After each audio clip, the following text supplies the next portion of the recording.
Bismillah, alhamdulillah, wa salatu wa salam ala rasulillah. Assalamu alaikum wa rahmatullahi wa barakatuh.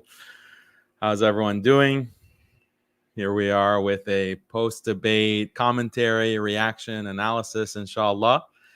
And I hope you'll enjoy it.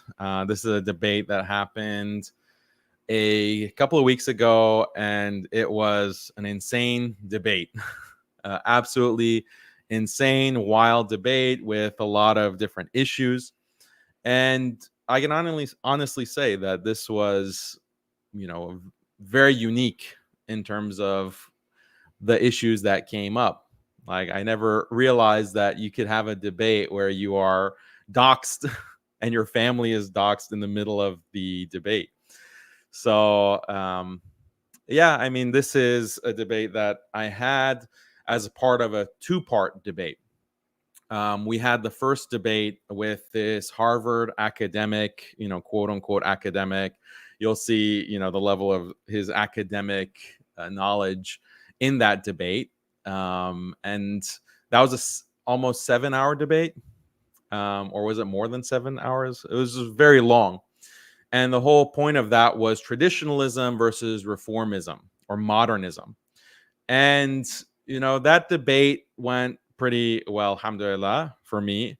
And for the traditional side, you can watch that debate on the channel, and there's timestamps so you can go to important parts. And we did a post-debate analysis of that debate as well. So you can check the post-debate analysis. But I've been getting messages from traditional imams and scholars who are saying, Jazakallah khair, thank you for doing this debate. Why? Because, the kind of arguments that these reformists are bringing, we haven't encountered them before. These are some new arguments, and it's good to have, a refutation available, especially in a debate format. And alhamdulillah, that was the whole intention. The whole intention was to do this basically to refute and debunk these really dumb arguments coming out of places like Harvard or the University of Chicago or Stanford or wherever in these Islamic studies departments. And as I presented in the debate, like, you have this entire agenda to reform Islam. And one of the main tools that are used to reform Islam is in Islamic studies, attacking the Islamic tradition, saying that the Islamic tradition is something that has been invented and fabricated after the Prophet sallallahu alaihi wasallam. So that's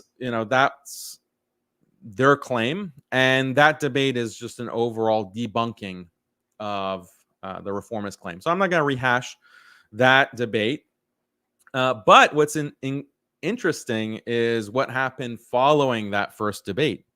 So I mentioned before on the stream, the post-debate commentary that we had, how we were supposed to have the second debate on MPAC, which is this guy Jafed's organization, the Muslim Public Affairs Council, one of the sleaziest, slimiest organizations in America, like pure reformists, involved in all kinds of LGBT, all kinds of triple letter agencies with the federal government. And that whole presentation on MPAC you can watch in my opening statement. But that's this guy's organization. The second debate was supposed to be focused on that, and that was the deal that I offered Jafed. I said, look, you are nobody essentially online. You're trying to build this clout for yourself. That's why you're trying to challenge me to a debate. For years, he's been challenging me, saying, oh, Daniel's scared of me. He won't debate an actual academic. He can't handle me. I'm an expert in modernism, but he claims to know about modernism. He doesn't know anything about modernism. I'm going to prove that in a debate. He's been trash talking for years. So that's the deal I gave him was, okay, I'll debate you on literally your dissertation topic, like your field of expertise at Harvard as a PhD student. I'll go ahead and debate you, but debate me on your organization, which is this shady organization who has been applying for grants and being granted big bucks, big money from the federal government to literally police the Muslim community, spy on the Muslim community, and in these kinds of countering violent extremist programs. So he took the bait. He took the bait and he agreed. But and initially his whole requirement was that the debates have to be back to back. We have to have the modernism versus traditionalism debate, and then immediately, even the same day, that was his initial recommendation. On the same exact day, we have the MPAC debate. That's what he wanted. And the reasoning, I imagine, was that he thought in his mind, oh, I'm going to really destroy Daniel and show that his whole traditionalism is bunk. And then I can argue that, well, everything that he's pushing in terms of Muslim skeptic and Alesna, which is based on traditional Islam, is a hoax, a fraud, is grifting. So that was in his, stupid little head. That was the plan. But he got wrecked in that first debate, alhamdulillah. He had no clue how to respond to the points that I was bringing. And you can watch him flounder for 6 or 7 hours in that. But then when that happened, he realized, oh, well, now my whole second debate strategy is out the window. I have to regroup. I have to re-strategize. So then he begged me after the debate, please, Daniel, let's reschedule. And I should have said, hell no, we're not rescheduling anything. This is what you wanted. We're having the second debate. That's what I should have said. But he started talking about, oh, my child has a fever. Oh, he's sick. Okay, yeah, you have so much concern for children, Jafed. When in this debate, he's posting pictures of my family. He's posting pictures of my children, toddlers. So that's how much concern he has for children.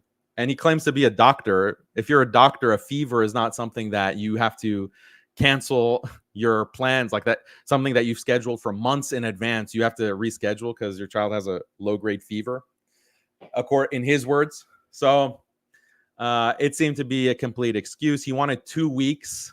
So your kid is going to have a fever for 2 weeks. You have to reschedule. So whatever. But then, what happened after that, he started retweeting accounts that were doxing my family or doxing me. And the guy doesn't understand what doxing means. He says, oh, these aren't doxing accounts. Literally, they're doxing accounts. Doxing means that you reveal private information or personally identifying information. So if there's a account that uses my legal name, that is doxing. That is doxing me. Or post my wife's name. That's doxing, because nowhere do I say, oh, this is my wife's first and last name.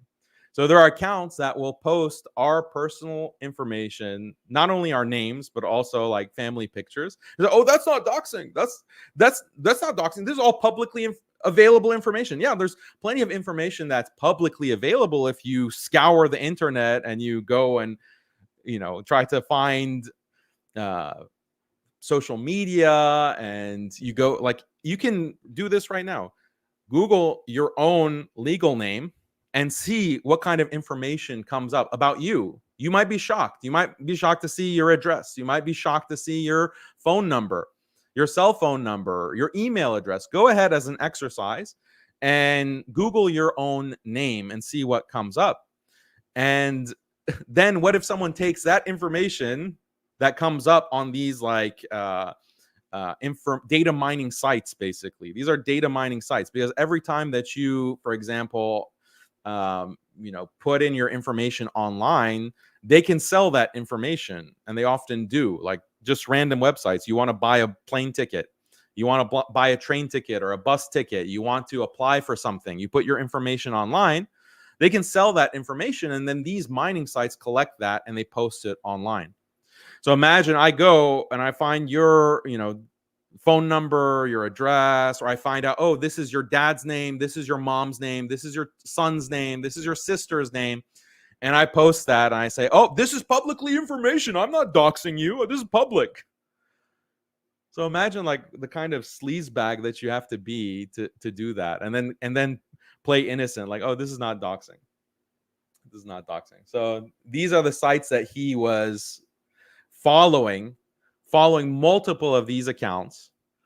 He was like even replying to them because he's such a, you know, piece of garbage that he knows that if you reply to a tweet, you're giving that account visibility and you're actually giving that tweet visibility.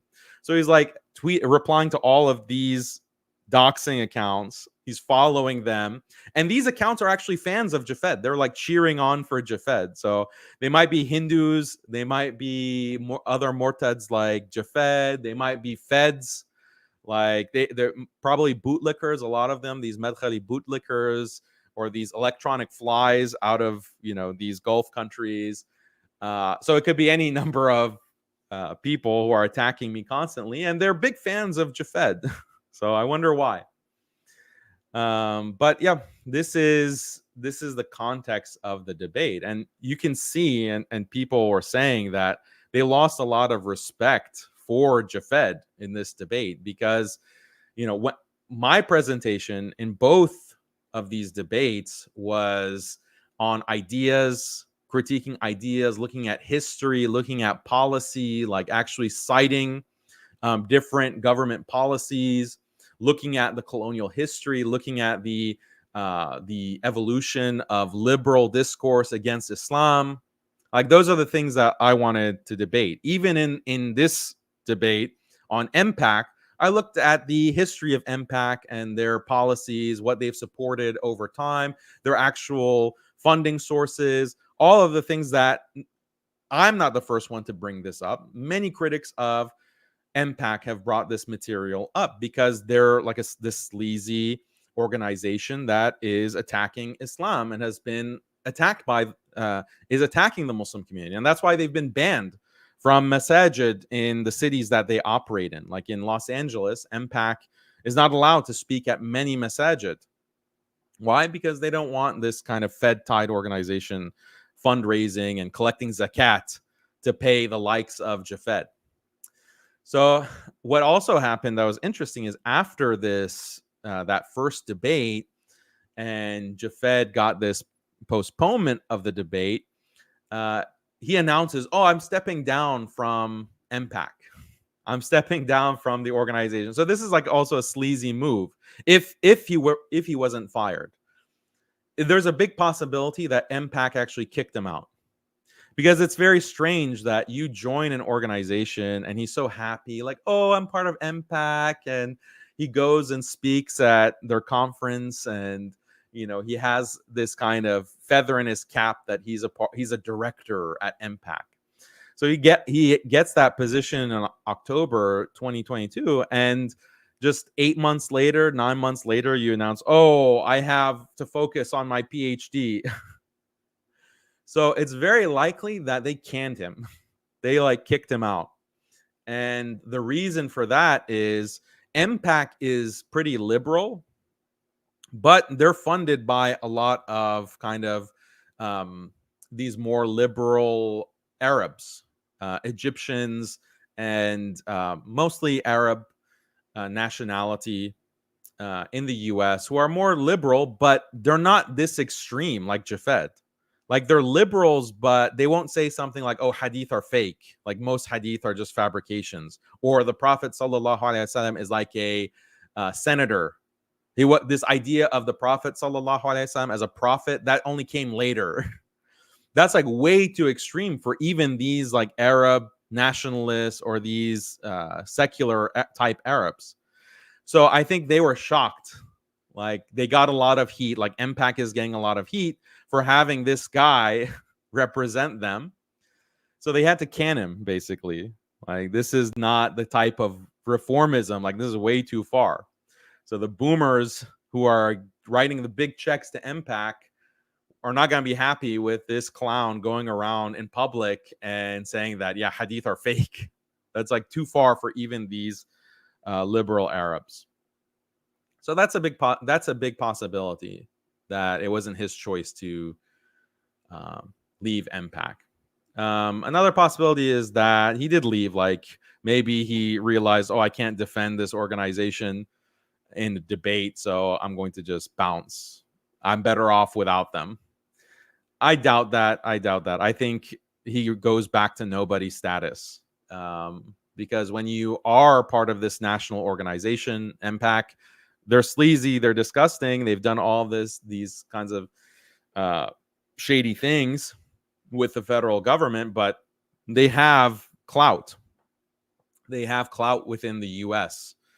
So when he was associated with them, then he's like worth debating. Now, like he's just back to being a nobody.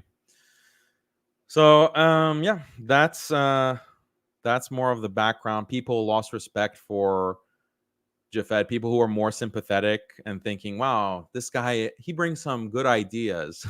He's an intellectual at Harvard, and yeah, he makes some good points." Like, but then he's in this debate and he's like attacking my wife, my wife and kids, and he's posting their picture. And we're gonna go through the opening statement right now and look at the kind of arguments that he makes. It's like all ad hominem, is complete ad hominem, the entire debate.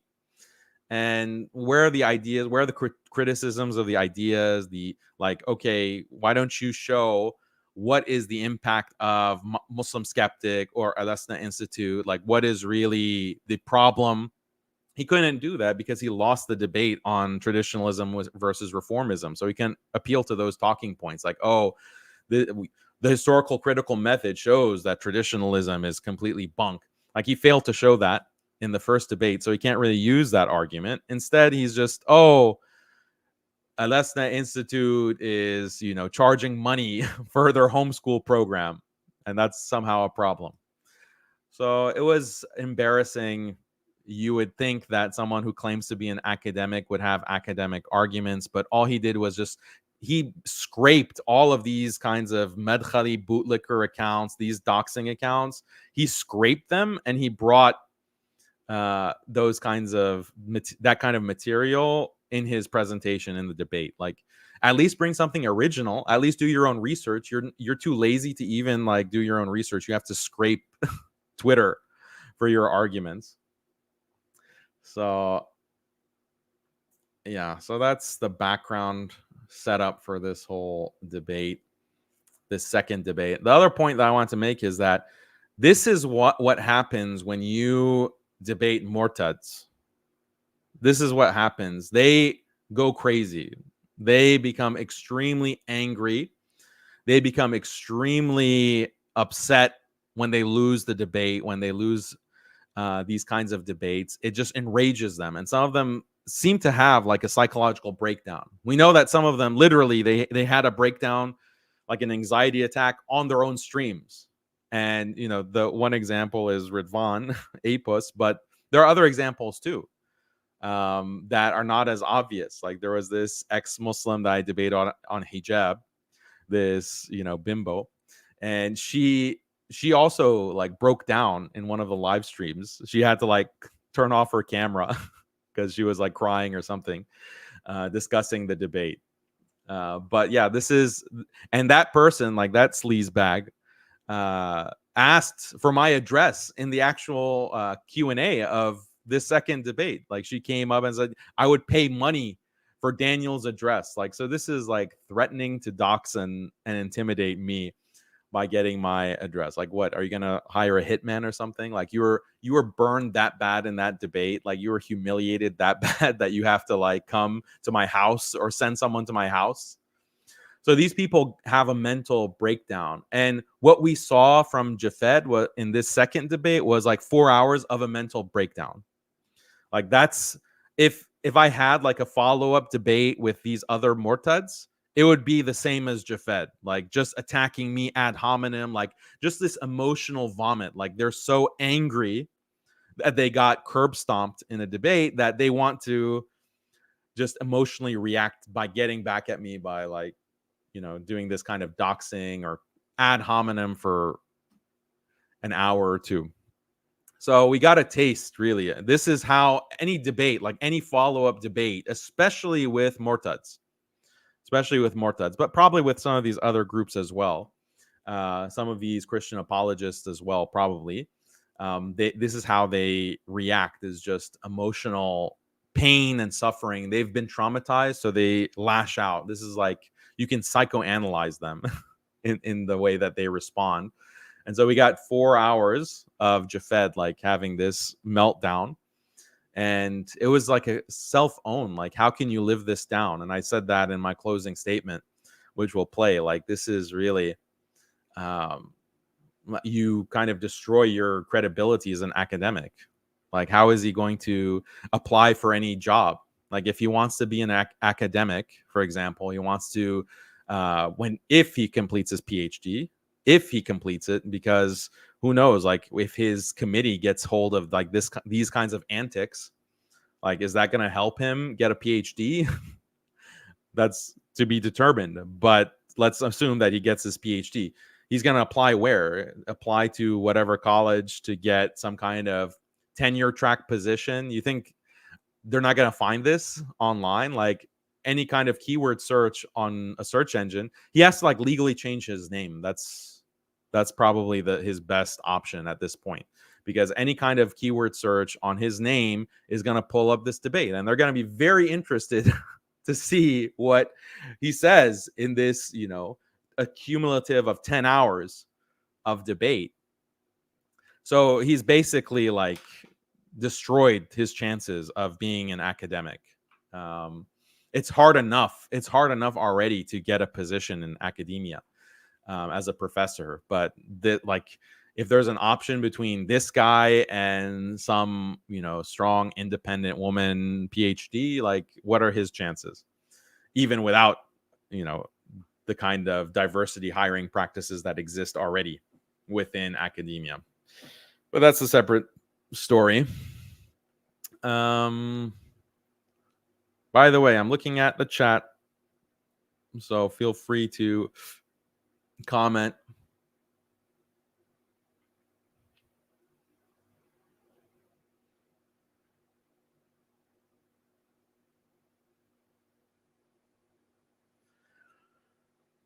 Okay.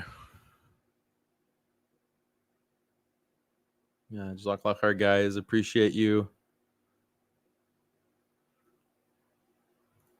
Move to Malaysia, inshallah. Beautiful country. I love my Malaysian brothers.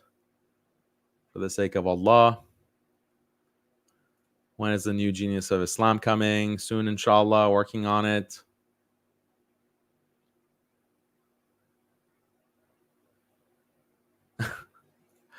Yeah, that's the problem. Like, going through PTSD.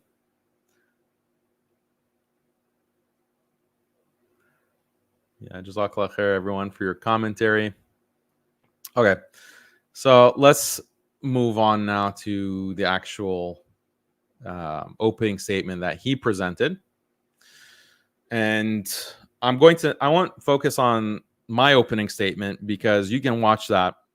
And it's about MPAC and their history promoting invasion of the Muslim world, occupation of the Muslim world, their history supporting CVE, their connections to Zionist organizations and Zionist figures, that kind of history. It's like, those are the three main topics I focused on in my opening. I didn't even get to their support of LGBT and their like deformism. Like, that's a whole separate issue. But just on those three topics, invasion and occupation of the Muslim world, connection to Zionists, and CVE, and their involvement with the Department of Homeland Security, that's enough to like completely dismiss this as an organization that Muslims should trust. In fact, we see the damage that MPAC has done in that presentation.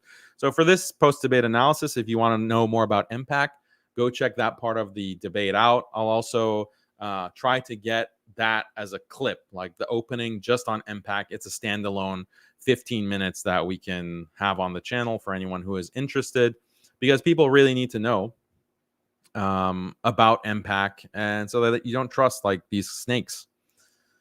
But let's get into the opening statement of Jafed.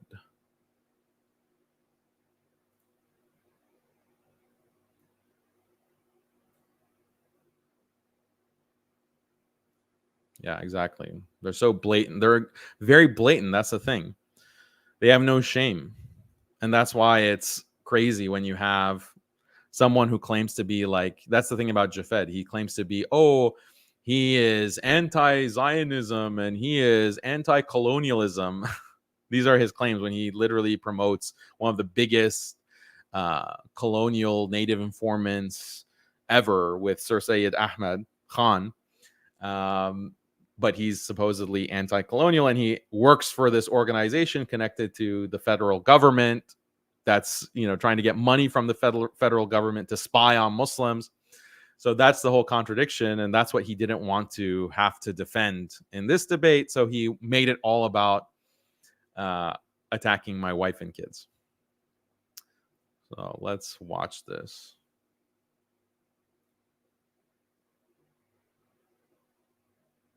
To the handle, Dr. Let's lower it to regular speed. Javad T. Hashmi, as well as on YouTube with handle Impactful Scholar. And with that, thanks so much for being with us. Dr. Hashmi, the floor is all yours for your opening statement. All right, James, thank you so much. I'm just going to share my screen, so give me a second.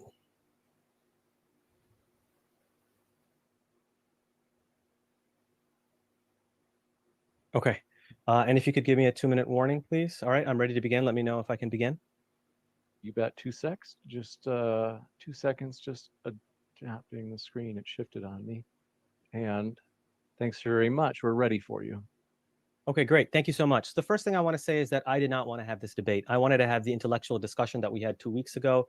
That's what I wanted to have, but Daniel always likes to go ad hominem and make it personal. So he's the one who started this, but I'm the one who's going to end this. Daniel attacks all different Muslim organizations. Like, look at this list. These are all the people that I attack. So what do you think is similar? Like, what is the connection between all of these people? So he puts his MPAC president here, Salam Mariyati, you know, at the top. Shabir Ali, you know, the guy who is constantly talking against the Sharia. You know, he's trying to mix all of these people up, like a bunch of bootlickers on this list, outright liberals, people who they shouldn't even be considered Muslim. You know, Rashida Tlaib, Ilhan Omar, like these are. So this is a strategy. Like, oh, Daniel is criticizing everyone. No, they're not. This is not everyone. These are a very specific group of people who promote very specific things. And they all have one thing in common. They're promoting a reform of Islam. That's the thread that's connecting them. American Muslim leader, organization, and personality he attacks, that's part of his grift. And MPAC is just the latest in this latest barrage. Although I recently resigned from MPAC, I'm proud of the work they do, and I'm more than happy to defend them today. But I will show today that it's Daniel and his org that are the complete grift and harm to the American Muslim community. So who's behind the Muslim skeptic team? Well, it's a bunch of anonymous nobodies. We have no idea who these people are. It's really only 2 people. Yeah, why do you think that we don't know who the people behind Muslim Skeptic are? Like, do you literally think that I'm doing everything like myself? Like, we have all these articles being published. We have all of these, videos being made and produced. Like, it's just me and Khalid. So yeah, there's a reason that people are anonymous, because otherwise they're going to be ruthlessly attacked by scum like Jafed and these bootlickers. Their lives are going to be literally threatened. So there's a reason that people need to maintain anonymity. That's the nature of what Muslim Skeptic does. So this is such a stupid argument. People. First, Daniel Haqiqatjou and his wife, Khalid, or Ola. Ola is part and parcel of this grift. She's the one who runs the This is Al-Sunnah doxing. Institute, and we'll get into her in a bit. But Daniel wants to put MPAC on trial. So he's talking about my wife's name. My wife's name, okay, is Khalid on the website. So by identifying her and using her first name or her legal name, this is clear doxing. This is the very definition of doxing. But today I'm going to be putting Daniel on trial. The charges are this. Daniel stands accused today of being an insincere grifter, extremist, racist, hypocrite, conspiracy theory kook, smear merchant, and serial liar, and nobody should take him seriously. You could not possibly pay someone to do a better job of being an agent provocateur and of making Islam look bad than Daniel. I don't think we need to claim that Daniel is literally getting paid by some secret agency, but he is certainly lining his pockets with his obvious grift. So that's the first argument against. Yeah, I'm a grifter. Like, I'm lining my pockets because the best way to make money in this world today is to defend traditional Islam. The best way to make money is like to take the traditional doctrines of Islam, the most illiberal aspects of the tradition and the Quran and Hadith, and to defend those things. That's how to make the big bucks. People who want, this is the untold secret of how to make it big, rake in the millions of dollars, is to take the illiberal aspects of Islam that no one defends, that few will publicly defend, focus on those topics, and then defend them.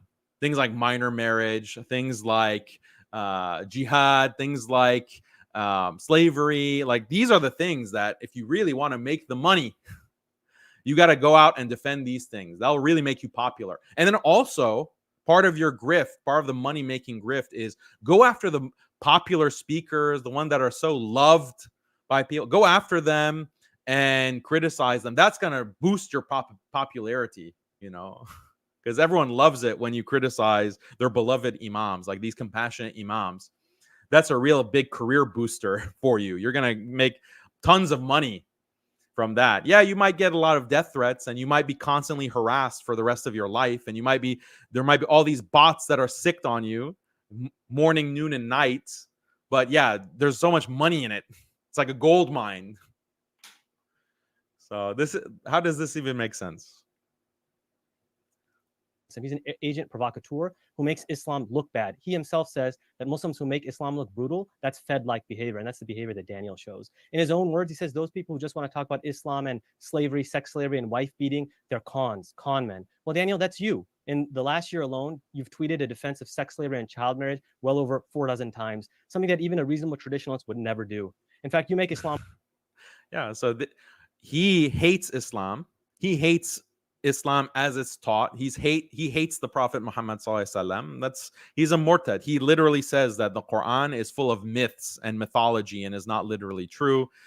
He denies like the Anbiya. He questions whether the Anbiya actually existed, like whether Musa alayhi salam or Ibrahim alayhi salam actually existed. Like he is the one who hates Islam. And I'm defending Islam, including the parts of Islam that liberals hate, that liberal secularists are trying to destroy and want to erase from Islam. They want to erase it from the Quran. They want to erase it from the seerah of the Prophet sallallahu alaihi wasallam. He's the one who hates Islam, and the fact that someone is defending these aspects of Islam, this means that I'm a grifter. And the fact I mentioned this in the response or the rebuttal section of the debate, like, yeah, I have to talk about these topics because these are the topics that the enemies of Islam constantly bring up. The enemies of Islam are the ones who are pressing on these issues. And I've explained why they're pressing on these issues, because they want Muslims to abandon or to denounce their own religion. They want Muslims to say, yeah, this part of Islam, this is not relevant for our times. Yeah, it's not morally correct for our times. So we disavow slavery, we disavow concubines, we disavow, patriarchy, we disavow jihad. That's what they want. These Islamophobes, they love to watch Muslims squirm. These murtads, they love it to watch Muslims squirm and fidget and be on the defensive, be on the back foot. Oh, we disavow. Oh, no, that's not how it actually is. Islam is actually all about peace and love. This is like a pure entertainment business that is being run by murtads and by these Christian apologists, by these Zionists. They, and even these Hindus as well, they want to watch Muslims squirm because all of them have sold out their religion to liberalism. All of them have disavowed their own religious traditions to liberalism. Now they want Muslims to do the same. So they put pressure on Muslims to do it. And they love to see Muslims squirm and give these kinds of stupid apologetics. So then when someone comes and says, no, we're not going to disavow. I'm not going to disavow slavery. I'm not going to disavow something that the Prophet sallallahu alaihi wasallam literally did and endorsed and practiced. I'm not going to disavow that. I'm not going to disavow the Quran. I'm not going to give you all these apologetics. Instead, I'm going to show you how your liberal mindset is so corrupted and has distorted Islam, how your liberal mindset is the problem, how your liberal mindset is the cause of so much genocide, cultural genocide, and literal genocide in the world. Here's the history of colonialism.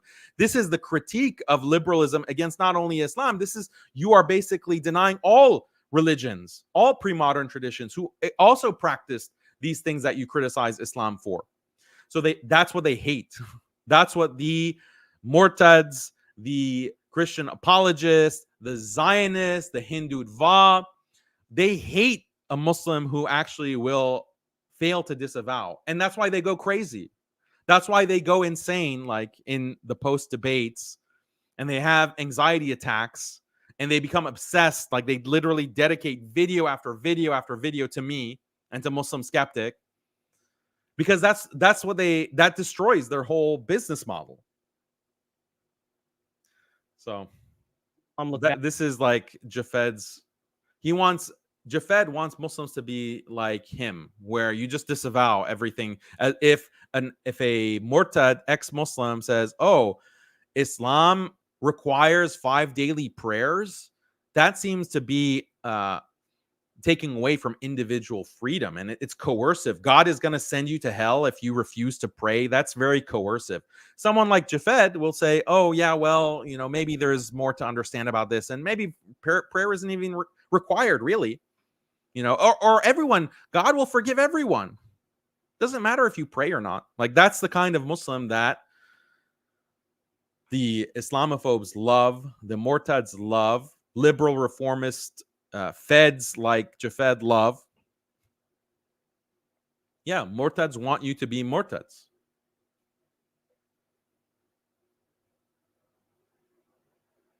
And this is very clear. We know from the Quran. These people will not be pleased with you until you follow them. They will not be pleased until you completely follow them in everything. So the fact that these Murtads and Islamophobes, these Hindutva, these Christian apologists, these Zionists are not pleased with what Daniel has to say, that's a sign. Like, what do you expect? Bad. You say that Islam was spread by violence. You always talk about slavery and child marriage, about Islamic slavery is what you call it, sex slavery, wife beating. The ex-Muslims and Islamophobes, they love you. They love reproducing your work. You're everywhere on their YouTube. Men must beat their wives. Here you're defending child marriage and having sex with minors. Here you're defending that Muslim women shouldn't go to college according to your version of Islam. Everything that ex-Muslims and Islamophobes say, you say, yup, you're all right. These are the things that Islam says, and you say everything that they say. In fact, it's like this guy, rather than make his own slides, he's like reproducing slides from other debates, like from that feminist. He's like reproducing her slides. And child marriage, about Islamic slavery is what you call it, sex slavery, wife beating. The ex-Muslims and Islamophobes, they love you. They love reproducing your work. You're everywhere on their like this is a false quotation. Like, where did I say Islam look brutal? That's Fed-like behavior, and that's the behavior that Daniel shows. In his own words, he says those people who just want to talk about Islam and slavery, sex slavery, and wife beating, they're con men. Well, Daniel, that's you. In the last year, here's apostate prophet saying that you should be attributed to Robert Spencer, that slavery and child marriage, about Islamic slavery is what you call it, sex slavery, wife beating. The ex-Muslims and Islamophobes. So this is like a lie. Husband provides shelter, hence he can beat and rape her. Quote, as if this is something that I said. So this is defamation, basically. This can be considered legal defamation. I didn't actually say this, but he's citing it like as if this is something that I said. They love you. They love reproducing your work. You're everywhere on their YouTube. Men must beat their wives. Here you're defending child marriage and having sex with minors. Here you're defending that Muslim women shouldn't go to college according to your version of Islam. Everything that ex-Muslims and Islamophobes say, you say, yup, you're all right. These are the things that Islam says, and you say, yeah, I say, yeah, you're all right. No, the Islamophobes are attacking these parts of the Quran and Hadith, and yeah, as any Muslim would do, I'm defending the Quran and Hadith.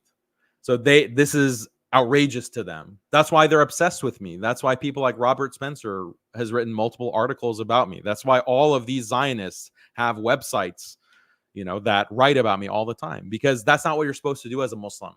As a Muslim, when we criticize you for something that's illiberal in your religion, you have to heel like a dog. You have to bow down like a dog. you Muslim? Why are you defending your Quran? Why are you defending the Prophet sallallahu alaihi wasallam? Just bow down and accept that liberalism is the superior system. And when you don't do that, then they're going to go insane. They're going to just obsess about you. And look, he's reproducing slides from another debate.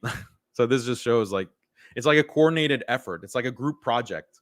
When especially when the ex-Muslim Mortads, they debate me, they have to like get together in a group and like maybe they have a WhatsApp group and they're sharing slides and they're, oh, make sure to bring this up, make sure to bring that up. And notice how they don't have an answer. Like their answer to all of these issues is just to repeat the illiberal aspect of religion.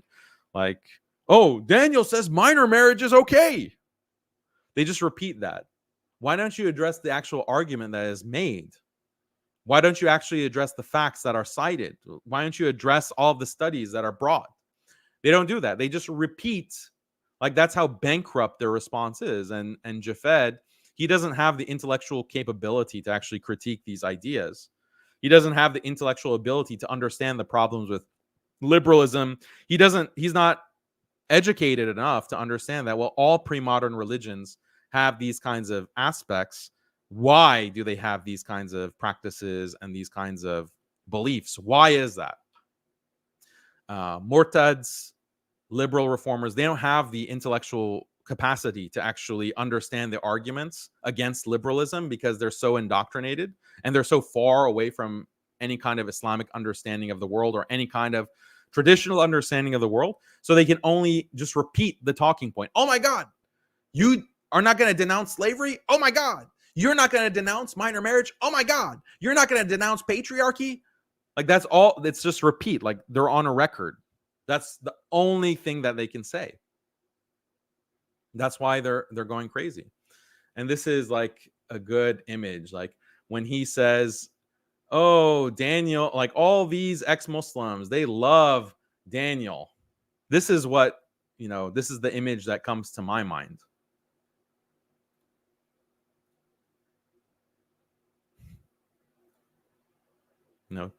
Thanks, Daniel. Oh, we love Daniel. We want more exposure for Daniel. Like this is the image.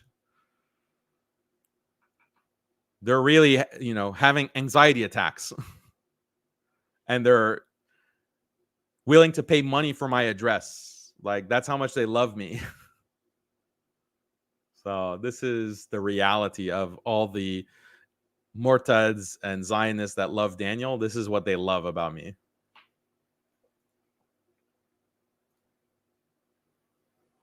Everything that they say. In fact, it's hard to tell if you're the Islamophobe or you're the Muslim. Here you're defending rape. Here, these words could be attributed to Robert Spencer that I'm defending rape. Like that's all that they can say. Just repeat like these kinds of inflammatory statements. You can just kill someone's husband, capture her as a sex slave, relocate her to your home, and then rape her. This bothered even fundamentalists like Farid, who pushed back against this. And then here you are arguing with him, trying to defend rape.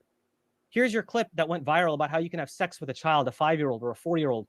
This clip went viral. I mean, you're the Fed, you're the agent provocateur who's spreading this kind of ideas. In fact, ex-Muslims love you. Here's an ex-Muslim Reddit thread that's thanking you. Thank you, Daniel. I love that you're spreading this information. Good job. Here's another ex-Muslim Reddit thread defending you, that you're just confirming what we've been saying all along is what they say. Here's an ex-Muslim Haris Sultan saying you're making our job easier to expose Islam. Here's apostate prophet saying that you should actually get more exposure. And here's another one saying that actually Daniel does a better job than AP in turning people away from Islam. Here's all of these accounts saying that they love Daniel and they're all Islamophobes and ex-Muslims. Even in our debate, there was somebody who said that. Daniel is burying Islam, and these people love it. Here's a right-wing think tank, which is praising him as. I mean, it is a problem for them. It's a problem that they want Muslims to be on the back foot, and they want compassionate Islam dawah. These Mortads, they really are happy about compassionate Islam dawah. They want to see Islam compromising and being reformed by these compassionate imams who won't teach any aspect of Islam that's non-liberal. That's what they would love. The fact that you have Muslim skeptic, you have a defense of these non-liberal aspects of Islam, and you have thousands and hundreds of thousands of Muslims who are following over 1 million, like just in terms of our followers on all of our social media channels. The actual followers are over 1 million. And the people who are following us without necessarily subscribing to our channels, that's millions, around the world.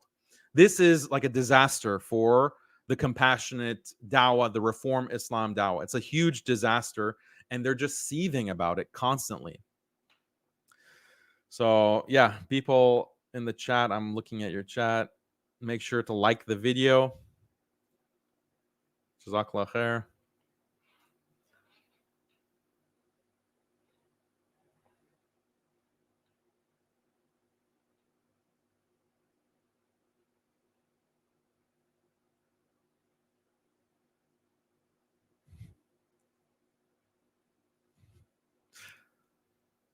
I don't think you'll accept your donation, brother.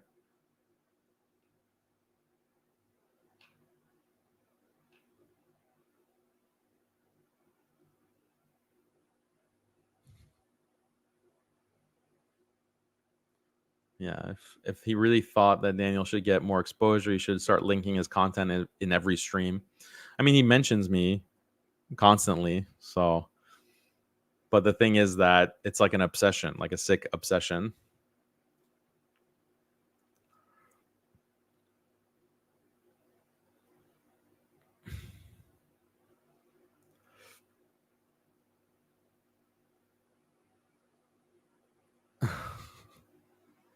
So cool, bro. Jafet can quote Reddit, and now suddenly it's 100% true. No counterexamples can be provided.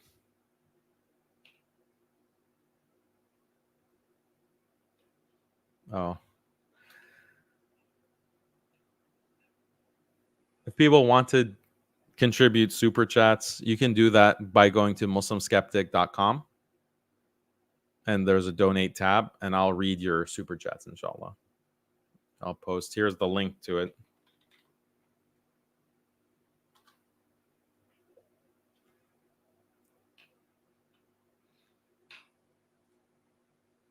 This is a problem too. Oh, I'm asking for super chats. That means I'm a grifter.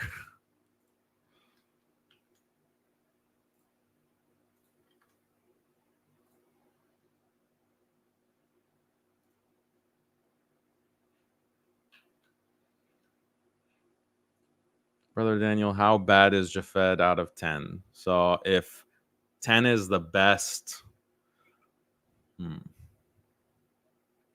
I put him really at the bottom. I've never had someone go this low.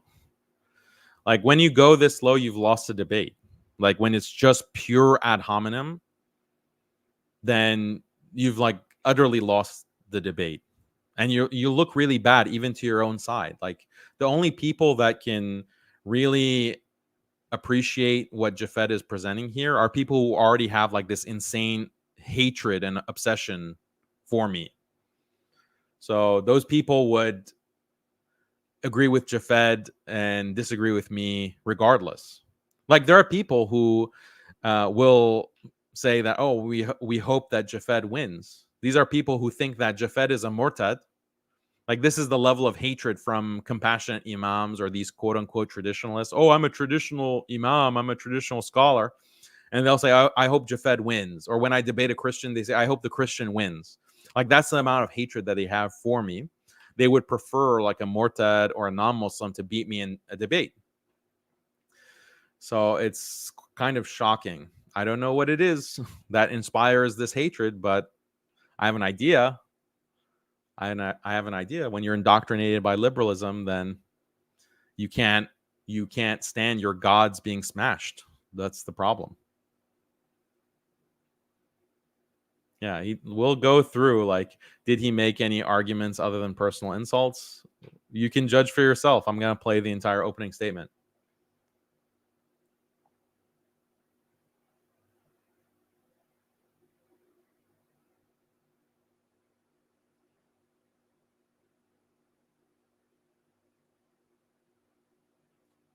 Daniel, what are your opinions on Iran? Are they closest country to Sharia? No, Iran is not close to Sharia.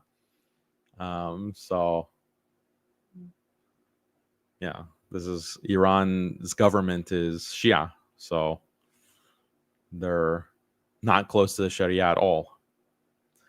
Let's see. Anyway, let's continue.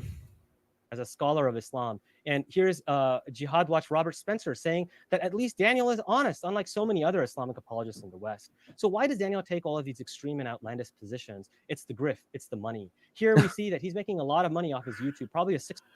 How can I be making money off of YouTube when we have no ads running? What is he talking about? I'm making like all this money off of YouTube. Super chats were the only source of money, and super chats maybe in a stream like average like $100. So that's like I'm making a 6-figure salary off of YouTube. This is a complete lie, and it has no basis in reality. Like these sites that will give you these are like estimated yearly earnings based on the number of views you get and the number of subscribers you have. So the claim that I'm making this kind of money, like 125K per year from YouTube, it's impossible because the channel has no ads. Have you ever seen an ad on a Muslim skeptic video? Go to other channels and there are ads. But Muslim skeptic doesn't run ads. So how are we making this kind of like 10K monthly earnings? This is ridiculous. Like, yeah, we don't run ads. So, and I've talked about not running ads multiple times. Anyhow, let's continue. 6-figure salary. In fact, he has multiple streams of income. He runs courses like Hustlers University on his website. He has all these other. I run courses like Hustlers University. Okay, what courses are like Hustlers University on Al-Asna Institute? Do we have a course on like drop shipping? Do we have a course on like selling on Amazon, or like what kind of Hustlers University type course do we have on Al-Asna Institute? Other sources of money, including his yearly subscription, which costs $132 per year. And then there was this fraud of a book where he just literally pressed print on his blog articles, compiled them, and slapped them all together. And he never. Yeah. So two claims here. Like, so I have Al-Asna Institute. We have courses. The content there, how am I going to publish that content, publish those courses, put material out, do research, pay people who are doing video editing, who are doing research, who are, writing articles, doing all this work? How is that possible without funding it somehow? This is every Islamic organization, like every organization. The difference actually, if you want to know the difference between Al-Asna Institute and MPAC, Jafed's organization, is that we don't claim to be zakat eligible. MPAC is collecting zakat for their organization and saying, oh, we're zakat eligible, pay us so that we can promote bombing the Middle East. And they're taking, like, he has to bring this kind of argument. Why? Because he knows that I'm going to focus on MPAC's funding and how they applied for hundreds of thousands of dollars from the federal government, from Department of Homeland Security. Like, he has to deflect from that by saying, oh, but Daniel takes money too. Daniel is funding his operations too. So yeah, so does every Islamic organization. So does every single Islamic project. Like, if you want to have any kind of, this is the thing about people who complain about taking money for doing this kind of dawah work.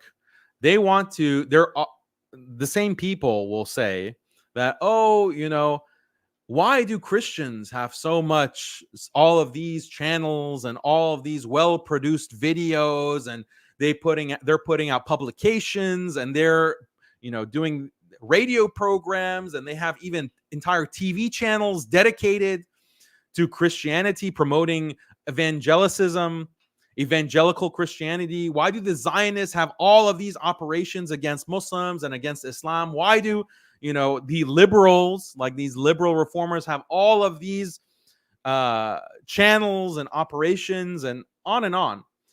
But Muslims, we don't have that. But Islam, we don't have the same kind of promotion.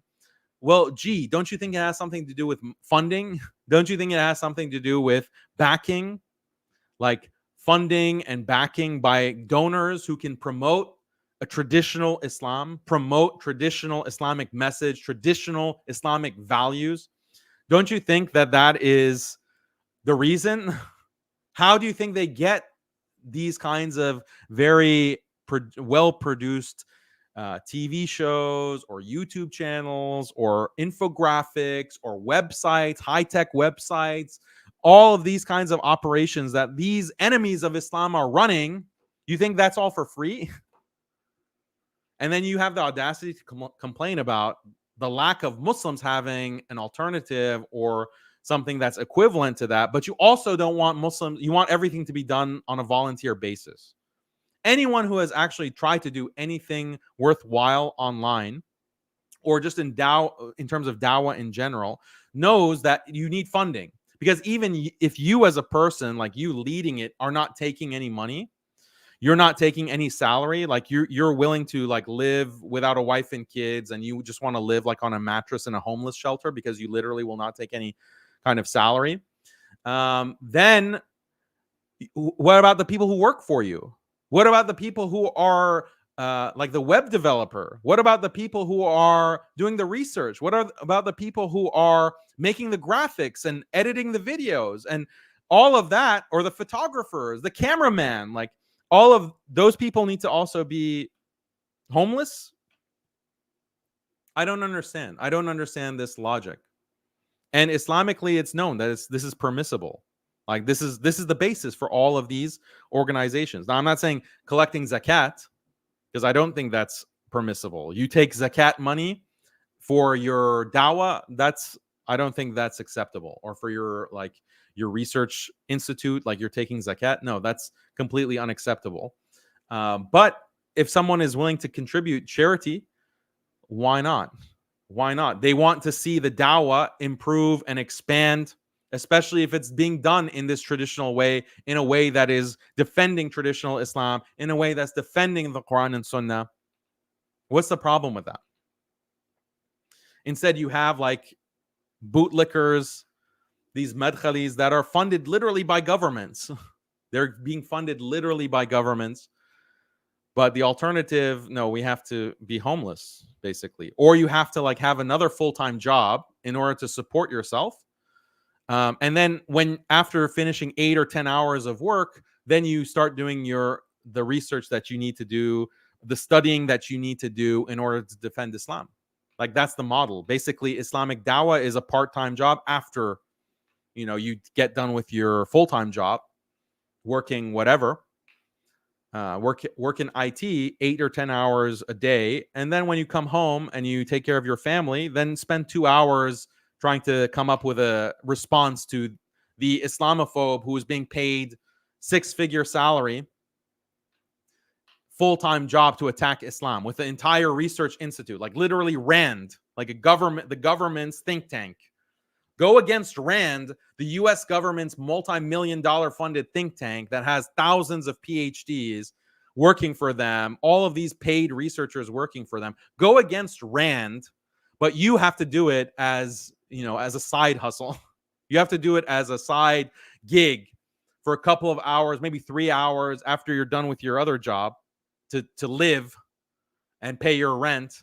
Then you go ahead and go against RAND. Like this is the kind of expectation that people have. Like you're deluded and you're ignorant. I have no like patience for these types of people because they really don't understand what's involved. Like, yeah, if your dawah is just making these, dinky videos off the top of your head, basically, and you are shooting the video as if you're in a basement, that's fine. That's fine. But don't you want to like improve the operation? Like, don't you want to be dedicated full time to that? Don't you want to be competing? Like they're putting out, the enemies of Islam are putting this high production material out to attack Islam, to insult the Prophet sallallahu alaihi wasallam. Don't you have the izzah that you want to improve?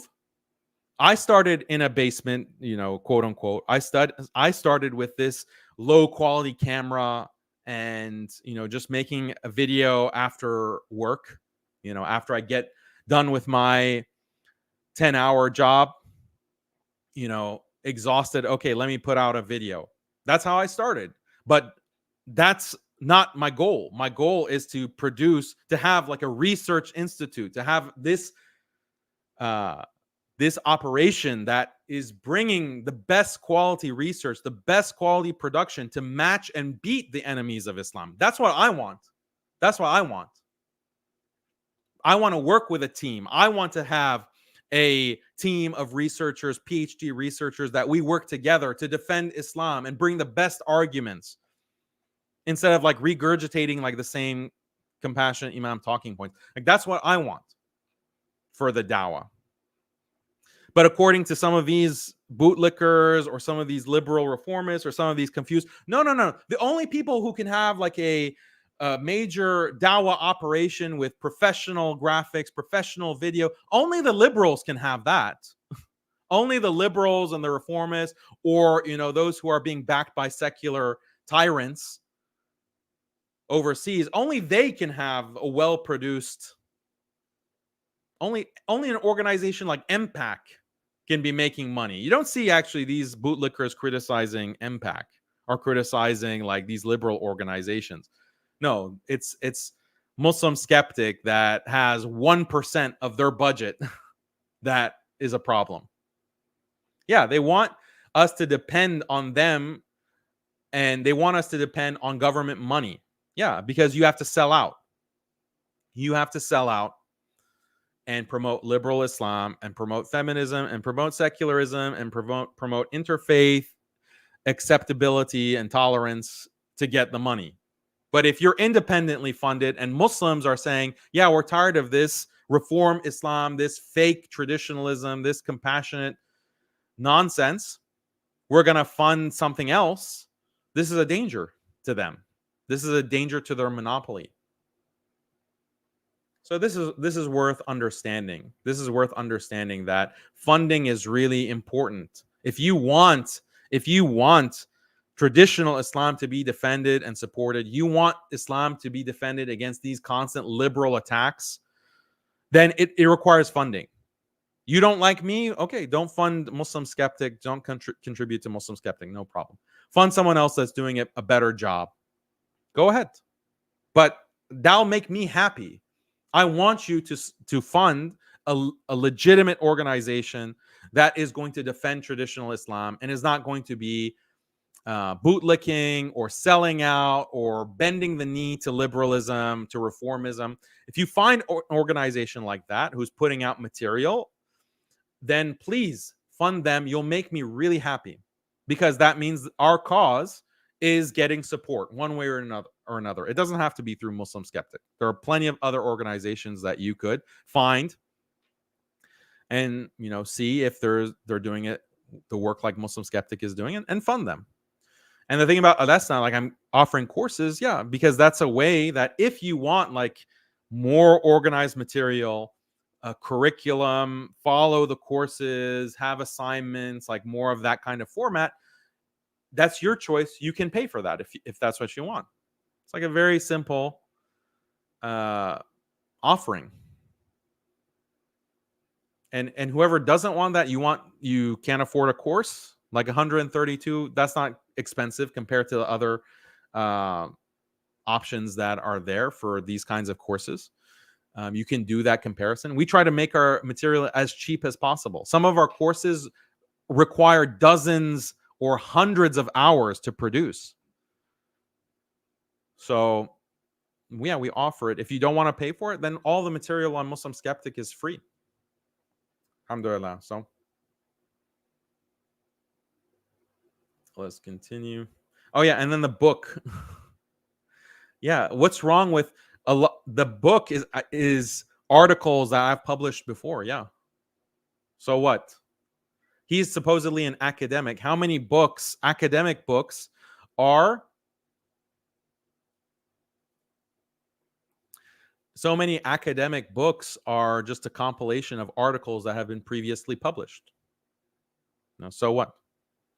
But the Modernist Menace to Islam, it's articles that have been previously published because people wanted it compiled into one book. That was the request.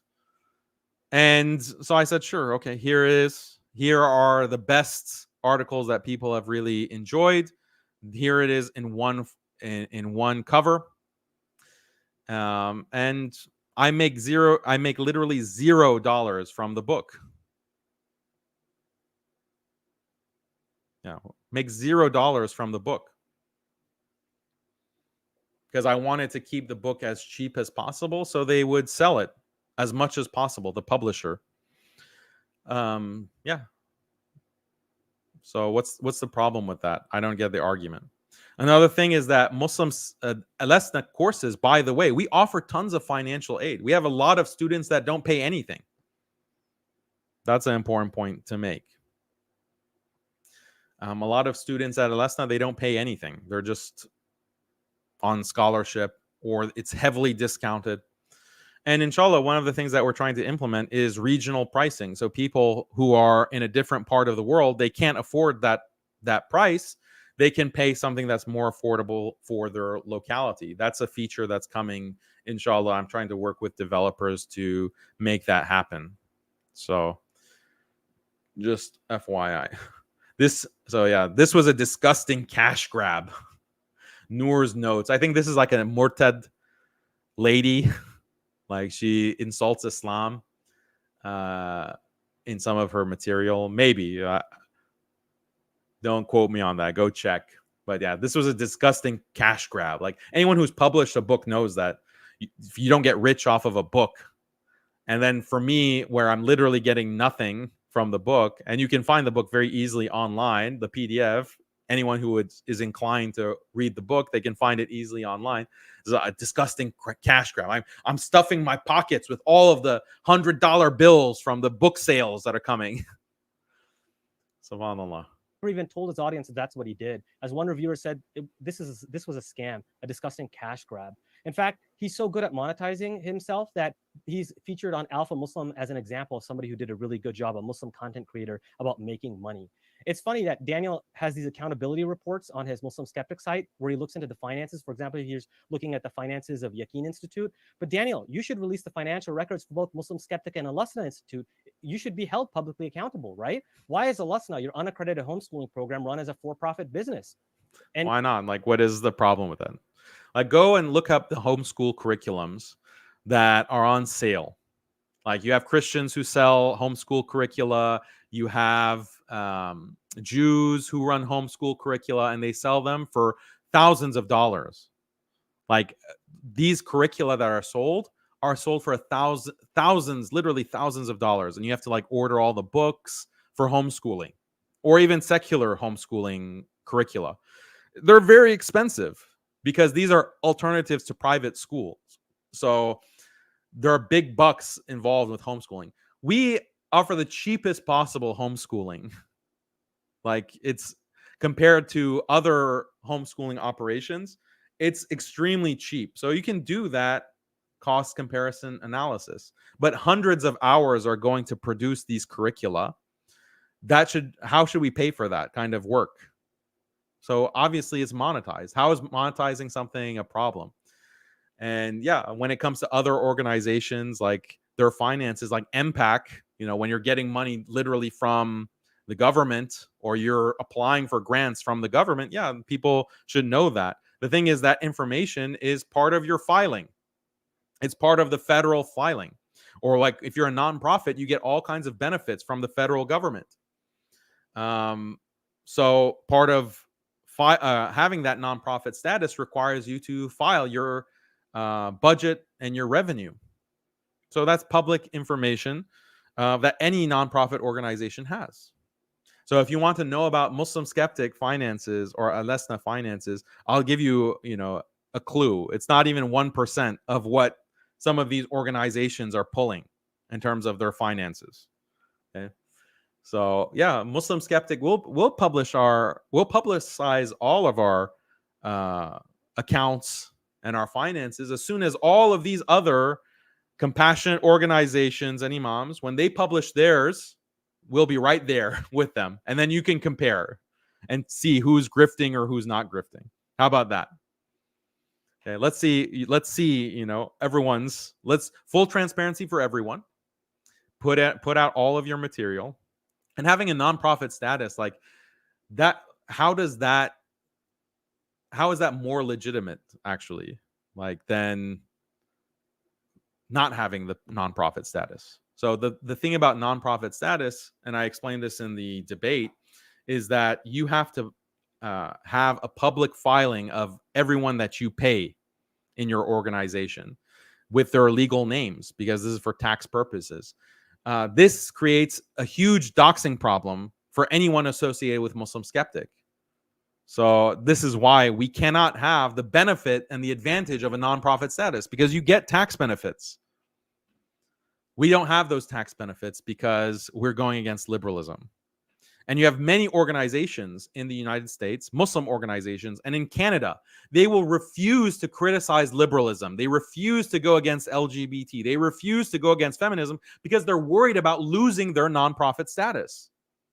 So this is how the government controls and makes sure that organizations, Muslim religious organizations, will abide by liberal dictates. Because if you go against the liberal message, then we will take away your tax benefits. So it's like this kind of carrot and the stick situation. So we don't want to be involved with that as Muslim Skeptic. We don't want to care about what the government says benefits we get or don't get. These are the reasons why we are not nonprofit. Like you can even register your organization as nonprofit. Like some Muslim organizations will register as nonprofit. Oh, they're nonprofit. But then you decide the salary. Like the president can say, okay, we're nonprofit, but the president of the organization gets, $250K salary. Is that somehow more ethical because you're nonprofit? You have the nonprofit status? How does that make any sense? So most homeschool groups do organize and operate as nonprofits. This is false. Like the people who sell the homeschool groups, but not homeschool companies that produce homeschool material and curricula, they're sold for profit.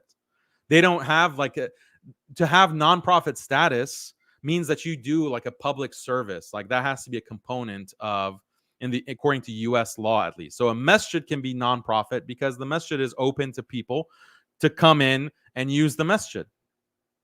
You have to have that kind of public service component to meet the requirements of a nonprofit.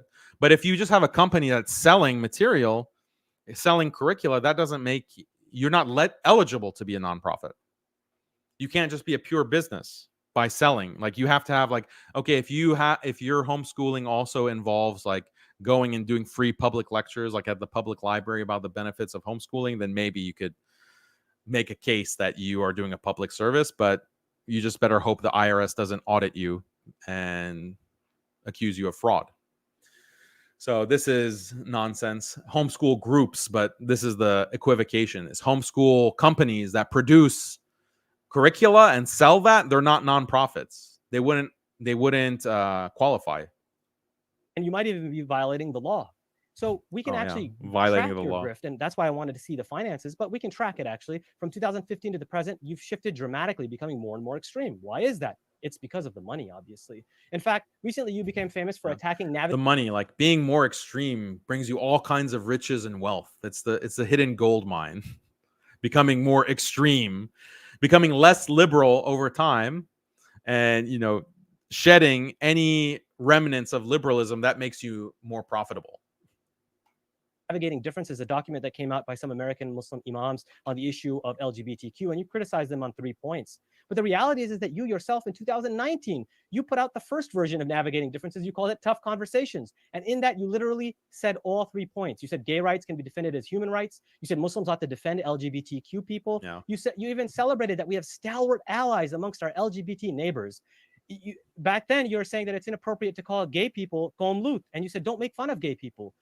But here, all of a sudden, in 2020, you're calling them Qom Lut, and here you're implying that we should throw them off high buildings and kill them. So you went from a compassionate imam to a psycho. What happened? You're a psycho. grifter. That's what happened. Here's you. This is before your cosplay as an Islamic fundamentalist. This is when you were in a suit and a tie. In 2017, you have high praise for Imam Umar Suleiman, talking about how his scholarly credentials are beyond question and how he's doing a great job of doing the balancing act that is very difficult to do. And then all of a sudden in 2020, now you're attacking him. It's actually you who have the early onset in Alzheimer's that you're accusing him of. And now you've gone to the extreme of saying that we need to unschool. That is, don't even send your kids to. Yeah, so this is all nonsense. Like, I've addressed all of these points multiple times because compassionate imams spam these points over and over again. Oh, 7 years ago, you said something positive about Omar Suleiman. That makes you a hypocrite. Now you criticizing him, but before you praised him. This is hypocrisy. This is your two-faced. So stupid. Or that LGBT paper, I've addressed it. I've said very clearly here. I'll show you the tweet. Where is it?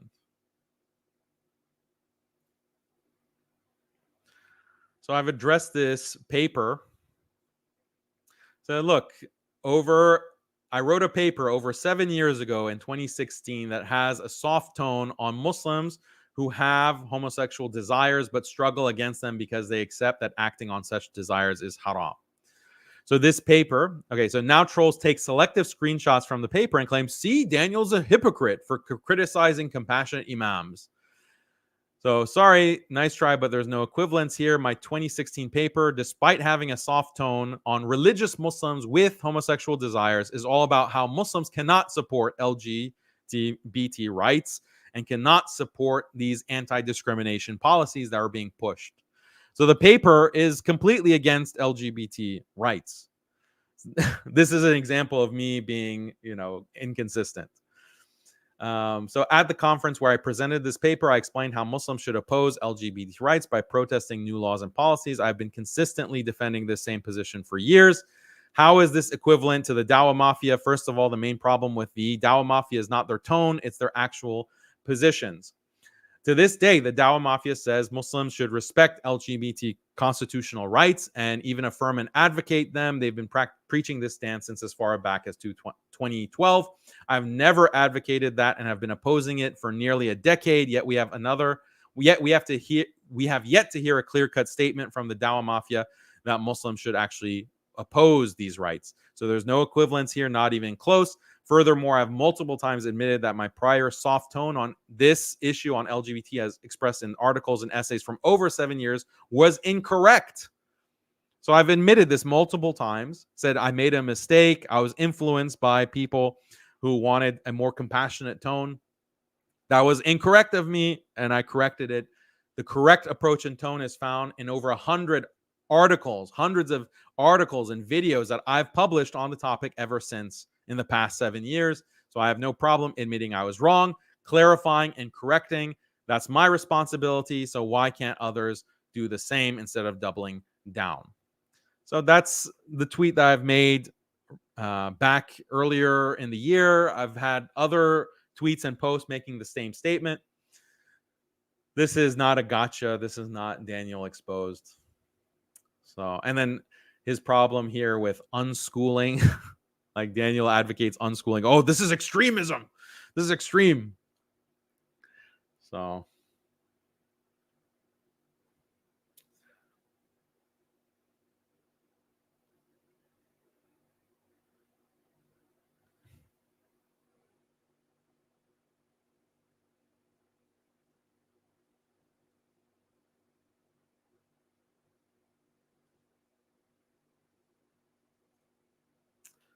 Continue.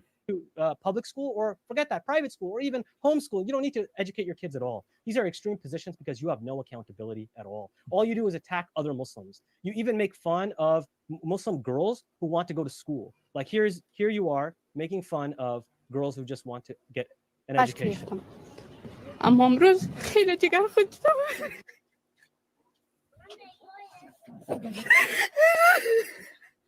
Oh no, I can't go to school. Oh. I guess it's bad taste to laugh at your own jokes, but I always find it so funny. Is this a Muslim or is this an Islamophobe? Here, Daniel's actually admiring the French for the French hijab ban. Here he's calling all the... Oh, wait, so I've already clarified multiple times, like laughing at these girls because they're just pawns for the promotion of war against the Muslim world, invasion and death and occupation of the Muslim world. Crying little girls is the main propaganda tool of the West against the Muslim world. So the people who defend these crying girls, they're really just helping advance propaganda of these Western military projects against the Muslim world, the killing of Muslims.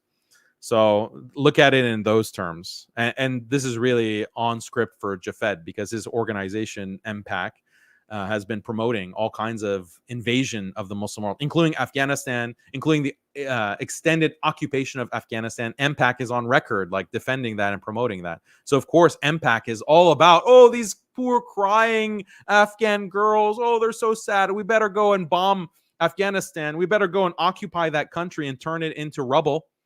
Because these poor girls, they just want an education. Like, this is just war propaganda that sellouts, these liberals, these agents, they're promoting. Like, they're promoting war and occupation, destruction of the Muslim world. And then if you have the audacity to reject that and mock it and belittle that, then that makes you an extremist. So, Daniel on the French hijab ban. I said, you have to admire the French. They have strong views about what parts of the body should and should not be covered. Like, he just cuts off this is a whole article. He just cuts it off so that you won't see that I'm criticizing the French. I'm saying that at least the French, they will stand by their corrupt principles. Muslims have to stand by our principles and say, no, hijab is required. Hijab is mandatory in Muslim societies. That was the argument that was being made in this article. But Jafed says, oh, Daniel supports the French. Daniel admires the French. Like, this is the level of argumentation that I have to deal with. All these Muslims, all these vile names.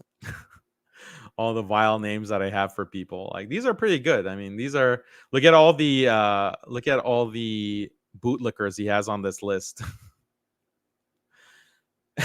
Hobo. So I think Jafed is at the top, so you know that it burns him. He included in the list. Like a Trumpist. Like he's Trumpian in the way he uses these nicknames. But worse than that, Daniel actually, because of his grift, is actually flirted towards Islamic extremism. Here he has on his website. He's flirted towards Islamic extremism. He's flirted with that. Haitham Saifuddin, who's writing for Muslim Skeptic. He's a known Islamic extremist that Daniel is promoting. A known Islamic extremist. Oh, he's known. Yeah, where's the proof that he's an Islamic extremist? Where is it? We were still waiting, to see that proof. It never comes. It's just like there's nothing to establish this. It's just the claim of bootlickers. Promoting. Here he's thanking him as Sheikh. Even Muhammad Hijab says, why are you promoting this radical extremist? Muhammad Hijab, of all people.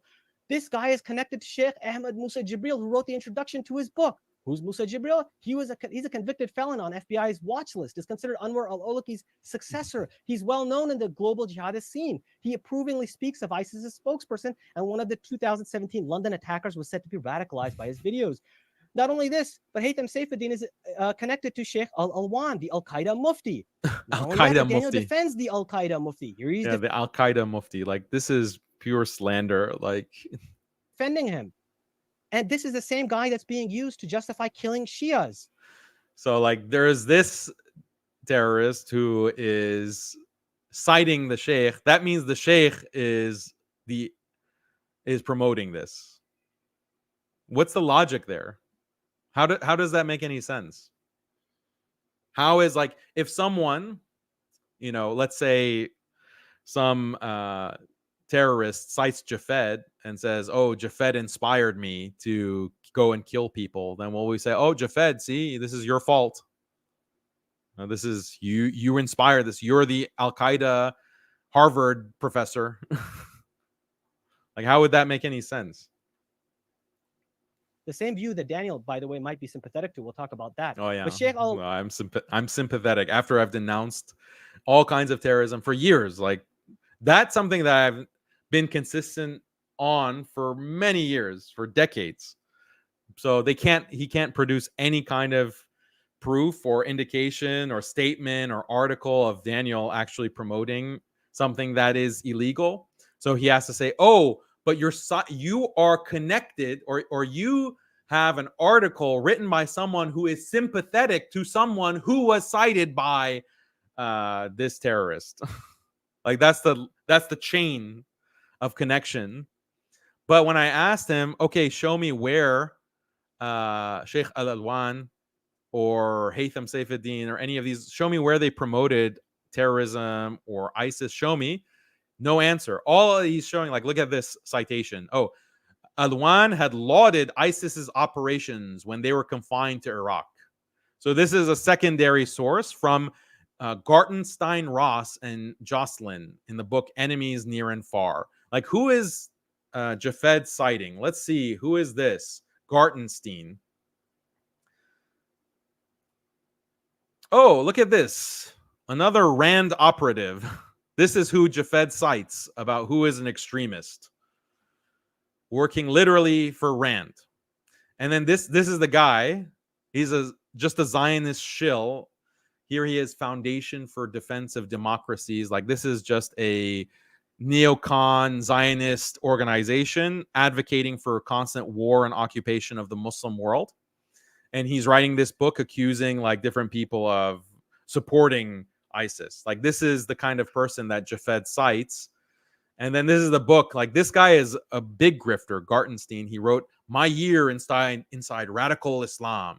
At 23, I was a devout believer in radical Islam. I worked for a Saudi-funded charity in Ashland, Oregon that was accused of funding Al-Qaeda. Funny thing, I was born Jewish. At the time, it all seemed pretty normal. So, like, this is the kind of academic citation that Jafed has to accuse people of being supporters of terrorism. Like, obvious grifters, obvious Zionist operatives. These are the kinds of people that Jafed will cite. So let's continue. Al-Alwan lauded ISIS's operations, at least when they were confined to Iraq. And one of Sheikh Al-Alwan's students was a 9/11. Like, these are his citations. Is like Jahil North, like making a YouTube video claiming this. That's a citation. He couldn't like actually go and see if that citation had any merit because it doesn't. So he just cites the YouTuber. Hijacker. And he's the brother-in-law to the leader of Al-Qaeda in the Arabian Peninsula. Yeah, so one of the students of Yasser Qadi, so Jafed praises Yasser Qadi on multiple occasions on Twitter and even in this debate. Jafed praises Yasser Qadi. Did you know that one of Yasser Qadi's students was a potential bomber, the underwear bomber? Like, you guys know about this, right? And a student of Yasser Qadi was apprehended by the authorities, by the feds, as the underwear bomber. He tried to bomb a plane. That was one of Yasser Qadi's students. And Jafed is praising Yasser Qadi. So what does that mean? Jafed is supporting terrorism. Jafed is an extremist. That's the logic, right?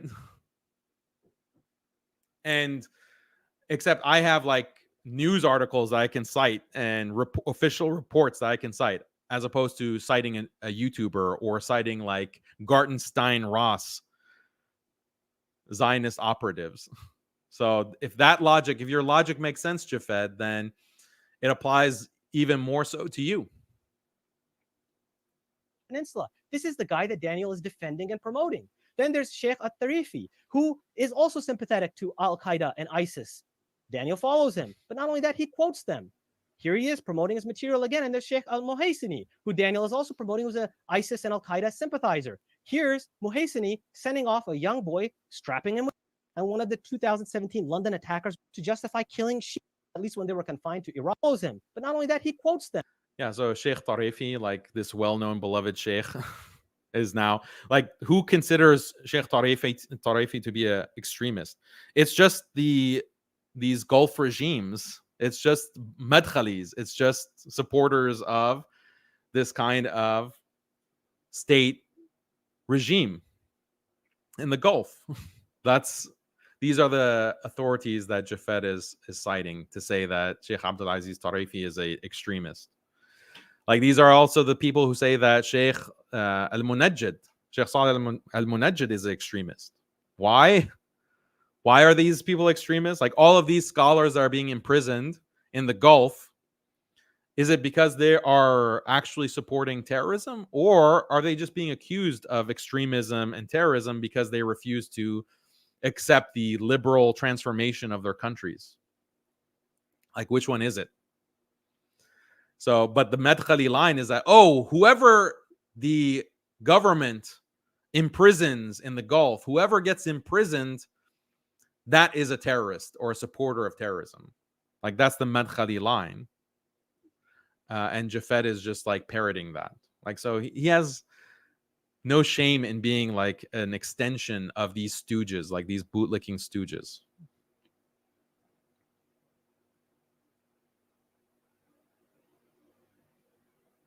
Yeah, so show the evidence, show the evidence of these individuals supporting terrorism. And I'll denounce them. I'll denounce them for supporting terrorism, but he can't do that. He can only do the most bizarre type of association that implicates him as much as anyone else. Them.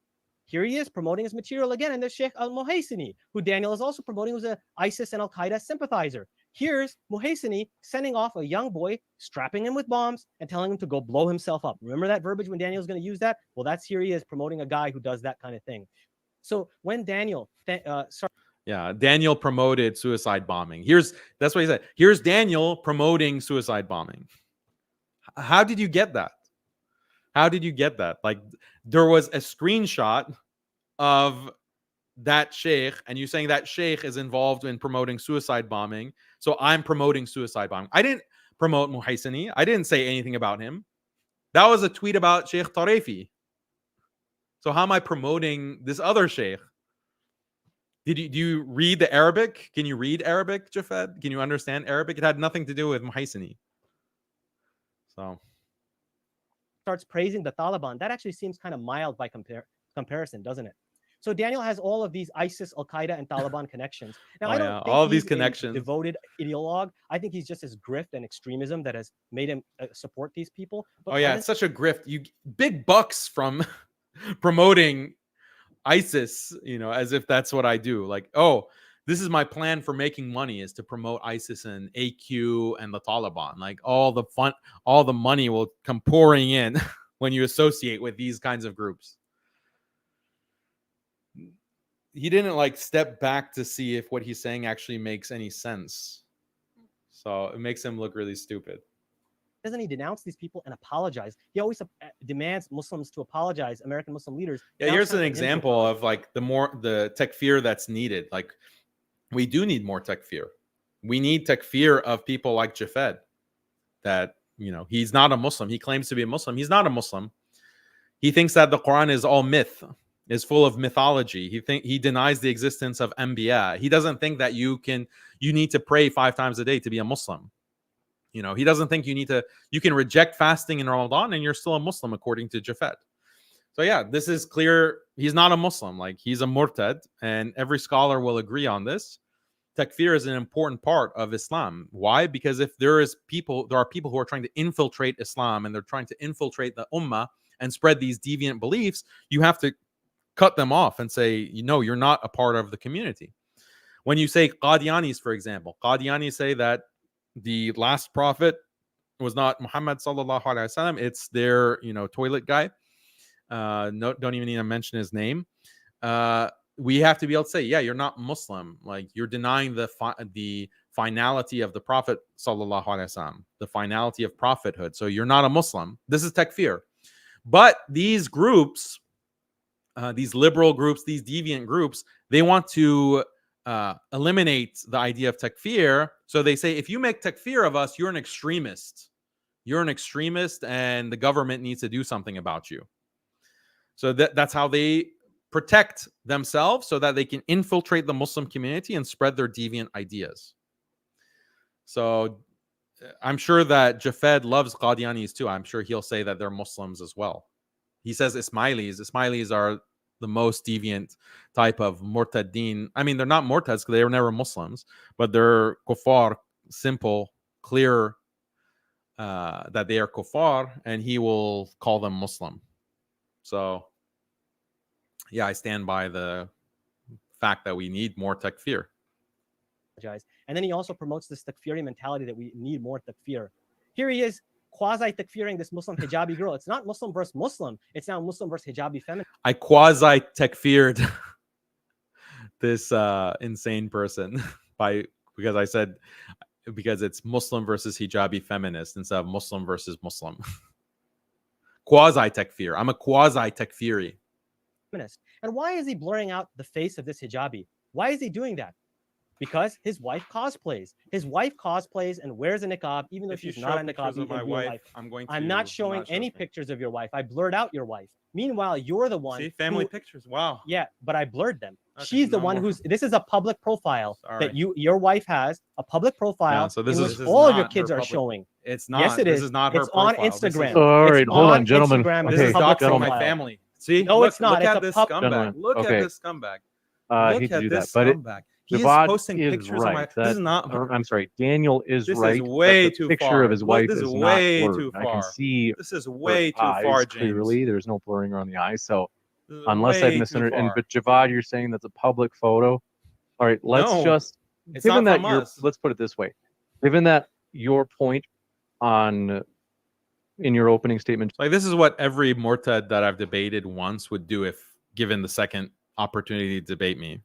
Like, because I said, it's like they've been emotionally traumatized from one debate. So they just lash out. How can I like hurt Daniel? And how could I really cause him pain? Like they think they're causing me pain, but they're really suiciding their own careers because everyone can tell like this is just so unacceptable and sleazy and low. Like you stoop to this kind of level. Like that's how emotionally damaged you are.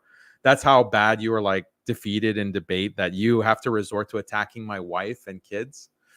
So the same thing happened in the Harris Sultan debate. Like that, I thought that was the lowest you could go. Like Harris Sultan said, like a bunch of these people, even compassionate imams. Like there was one compassionate imam, Abdurrahman Murphy, who was with Qalam Institute, who posted, "Oh, Daniel has trauma because his sister was killed, and that's why he has this kind of sick, toxic mentality." And like, so they use my family to attack me because they are emotionally harmed, like they're emotionally damaged, and they want to cry like a little girl because of the things that my criticisms of them. So then they want to like strike back, but they do it in this kind of childish way. They can't actually counter the idea or the criticism, so they have to attack my sister. They have to attack my mom and dad and my wife and children. Like that show, like as soon as you do that, you've lost. Like when Harris Sultan did that, like I was like, I can sit back and relax now in that debate with Harris Sultan. I can sit back and relax because he's lost the debate with the opening statement. He's lost because you've gone so low. And Harris Sultan was blasted by his fellow atheist Murtad friends. There was one woman, like an atheist woman, who just ranted against him. Like, this is unacceptable. How could Harris Sultan ever think that it would be acceptable to attack Daniel's sister and to make that like the main part of his argument against Daniel? Instead of attacking Daniel's ideas, you're attacking his sister. So it's like extremely low and sleazy. And so whenever this happens, like I can just sit back and, okay, you've lost the debate. Well, as soon as you go personal, like if I started posting pictures of Jafed's wife, and trust me, there are people who send me information about Jafed's family. Yeah, privately, they're sending me, messaging me. A lot of people apparently in Jafed's life hate him. A lot of Jafed's friends, your friends, Jafed, are sending me all kinds of information about you. You know that, right? I could have posted stuff about his family. I could have like talked about his wife and his marriage. I didn't do that because I'm not an idiot.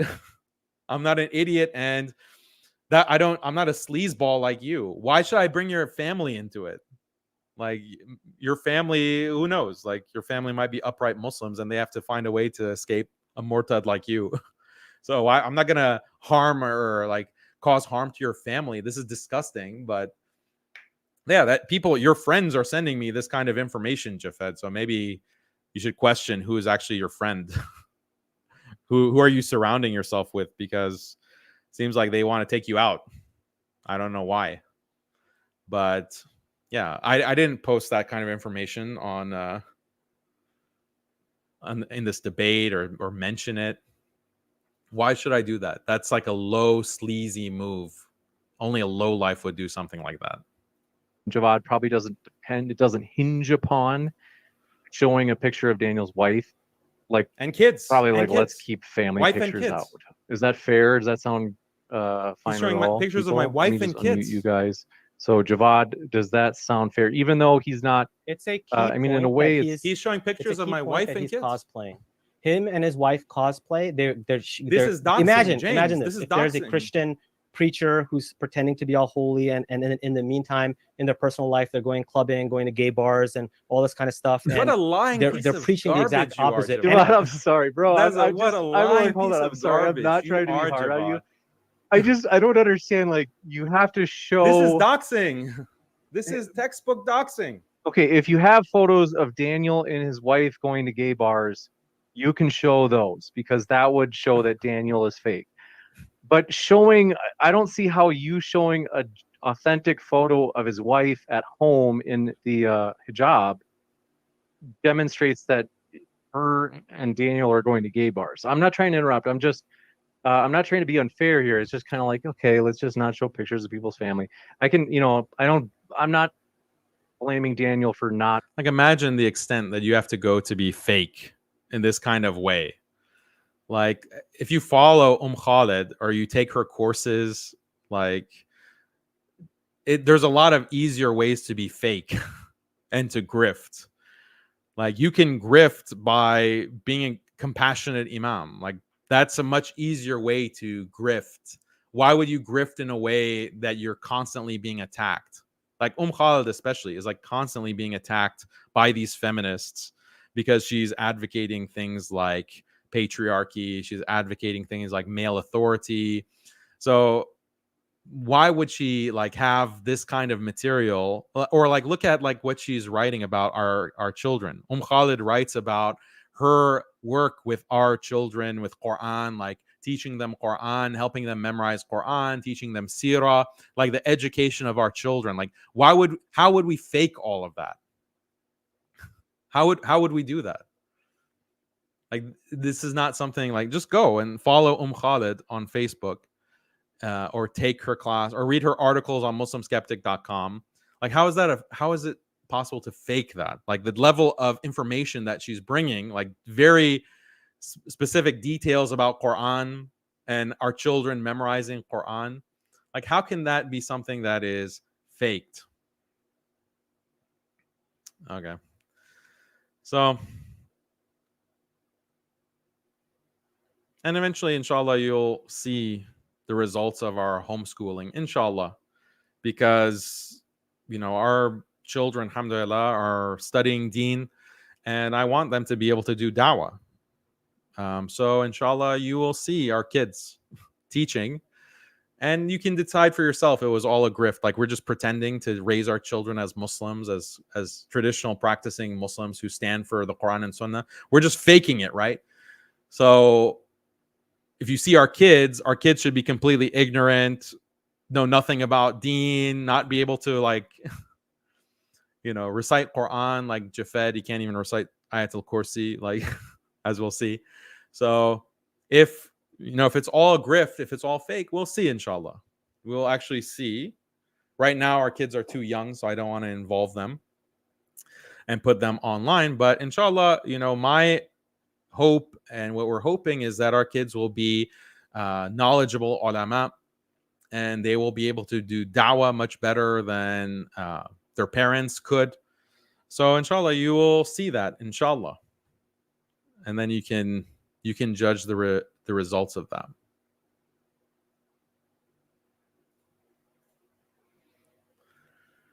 Get rid of that guy.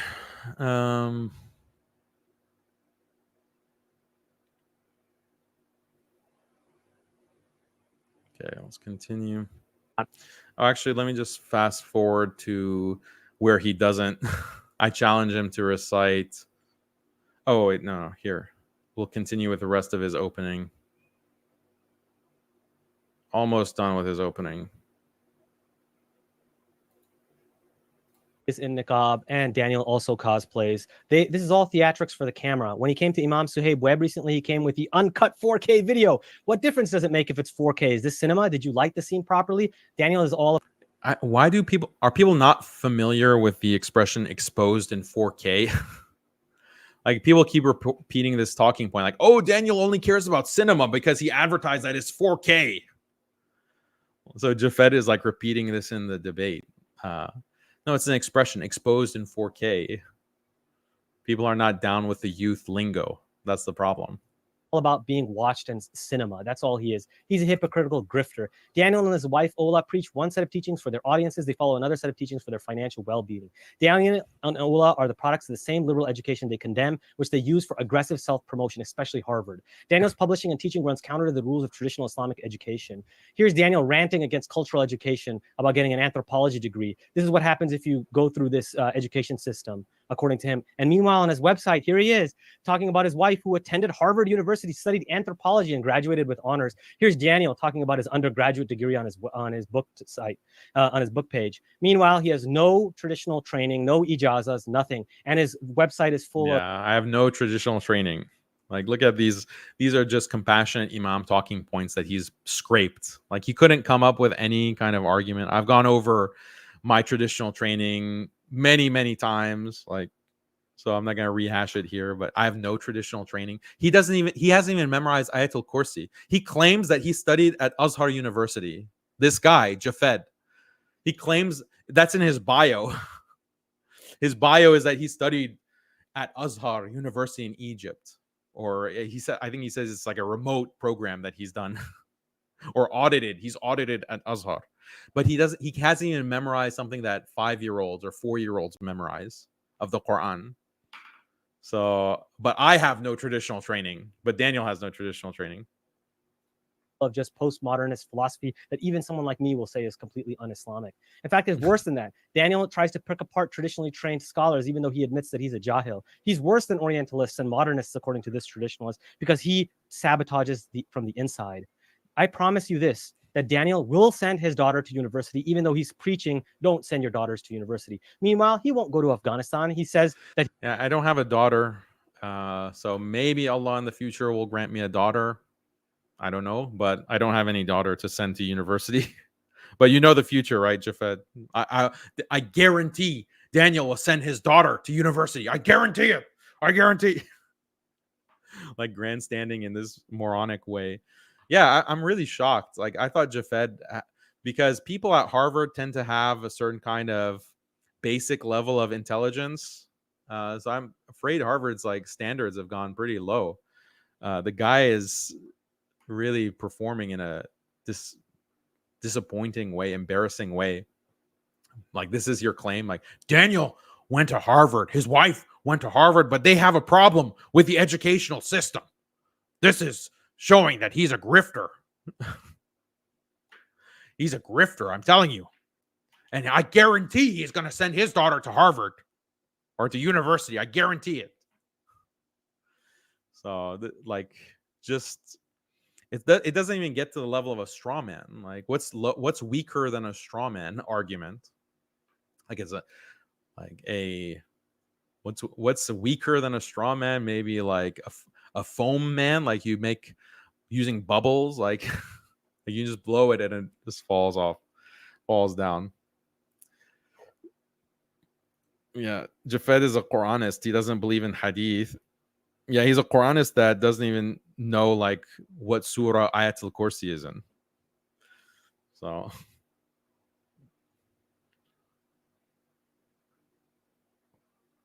he will make dua. This is all crap. He lives comfortably in Texas in a comfortable home. That's what he does. He's just doing cost. Jafed, you know where I live? You know what my home? But you don't dox. You don't involve in doxing, but you know that I live in a nice, comfortable home. Okay. play. Worse than that, he's tied to white nationalism. Here he is having a friendly bro chat with a white nationalist neo-Nazi. Here's he having with another friendly bro chat with a white nationalist, yet another one. And these are real white nationalists, by the way. Here's having another friendly bro chat with Roosh, who's a white supremacist and a misogynist. Now, you don't have to be a white to be a white supremacist. You might be asking, why? Well, he's from Daniel's from Iran. Iran is the land of the Aryans, and they actually think that they're white. In fact, Daniel seems to be arguing that as well, that, hey, people from Central Asia, we're white too, according to your logic. And he says that he's white passing. In fact, he's a racial realist. He says that races exist. He doesn't push back against these races. And he says, I acknowledge that there are racial differences. Some races have different strengths. So Persians, for example, are more analytical and more academic. Well, I wonder how black people are. Here's race and IQ being discussed and not a peep from Daniel pushing back. In fact, Daniel seems to accept the idea that black people are more criminal. And he says that's why certain races need more of this kind of traditional society and religion as opposed to whites, because you see whites are independent-minded and therefore they'll be less antisocial as compared to the other races. And again, they were talking about black people. And this white nationalist friend, what does he say? He said, I love this idea. I certainly like this hypothesis that you can use religion as a kind of whipping effect on certain minorities. And again, they were talking about black people. This would be interesting. So he gives good ideas to these white nationalists. Here he is making fun of George Floyd. Here he's talking about how George Floyd died from a fentanyl overdose as opposed to the knee on his neck. Here he's again making fun of George Floyd, making fun of Breonna Taylor. Here he is complaining, why are we talking about all these black people that are dying? What about this white kid that was killed by a black guy and he uses the word thug life? Whenever they use thug, they're really trying to use the N-word. And he comes really close to using the N-word. He's using the word wigger here. What's a wigger, Daniel? Tell us who these wiggers are that you're talking about. Then he's worried about anti-white sentiment. And he says in his debate with these white nationalists, I love white people. I love white about people. 30 seconds left. This is what he's talking about. And he wants this alliance with white people. And there's a lot more stuff. And I think I could have gone through a lot more material, but unfortunately he cut me off. The reality is that Daniel is a grifter. He's a conspiracy theorist and a grifter. He's an agent provocateur. He says that I'm an agent. He's an agent. He's acting worse than a native informer. He's acting like an agent provocateur who publicly professes the absolute worst views in the worst way possible. And he self-admits this. I didn't get a chance to talk about MPAC, but I'll talk about that in the rebuttal. Make sure to watch the slides on modern day debate, because Daniel's trying to hide what more can he have from this shown to prove that he's a Fed? What more could he have done to show that he's a Fed? We will kick it into Daniel's opening statement as well. Okay, so I'm going to respond to this racism claim because he put out a thread with all the proof that I'm a racist. So we'll look at that. But I wanted to go through some of the clips, or some of the other clips of the debate where he gets humiliated with my challenge for him to recite Ayatul Kursi. But you'll notice that his reason for not reciting shifts. So let me play some of that for you.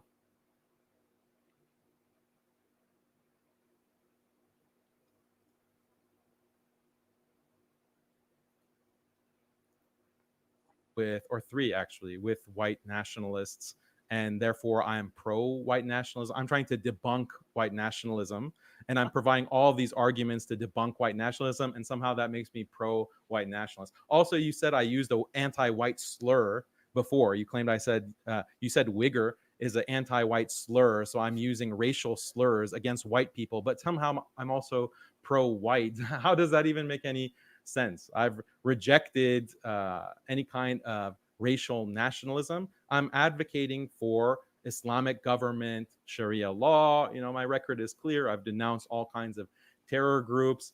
So this is ridiculous. You're the one who worships the white man, Jafed.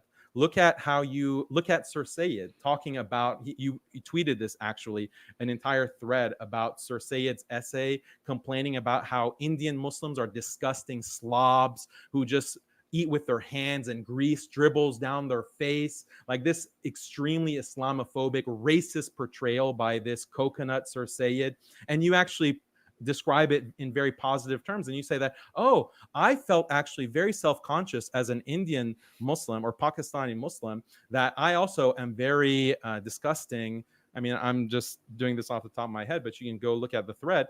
Oh, I realize that we need to have some kind of manners, table manners. We need to reform our eating practices. Sir Sayed is right. Muslims are disgusting.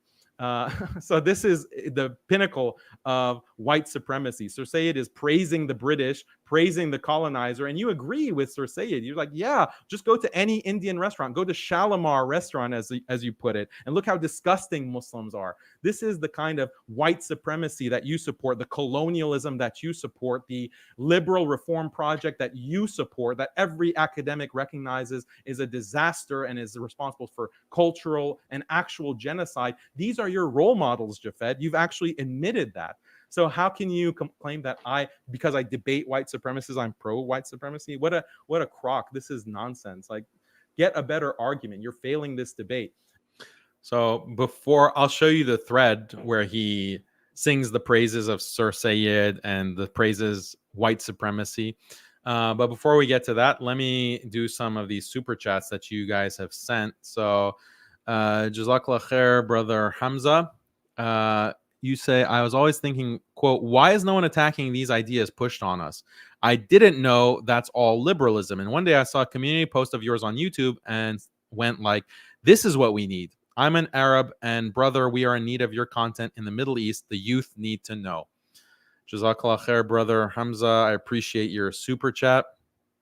This is a super chat from Faisal. Jazakallah khair, very generous. Appreciate you. Continue doing great work. But here are some questions. Someone critiques the term Muslim skeptic as having a negative connotation to it. Yeah, it's a negative connotation, but it's against liberalism. It's skeptical of modernism and skeptical of the ideologies that are attacking Islam. So it's kind of a memorable turn of phrase, turning of the tables, Muslim skeptic. So what does that mean? I like to have names that require a little bit of reflection to understand the meaning, because those tend to be more memorable. Same with Al-Asna Institute. Like, what does Al-Asna mean? Is it Al-Asna, or what does it mean actually? So I like to have these kinds of meaningful names for organizations and institutions because they tend to be more memorable. So this is something, if you're starting an organization, to think about. Like, I wouldn't make it so obscure that it's impossible to know, like, what does that mean? But if you tie the name of your organization to something that requires a little bit of reflection, people wonder, like, they're even that wondering, oh, what does that mean, will generate interest in what you're doing. But yeah, there is a kind of a negative connotation with skepticism, because it can be associated with, well, atheists are skeptics. So is this an anti-Islamic organization? But even if people initially think that, they eventually realize what we're actually about.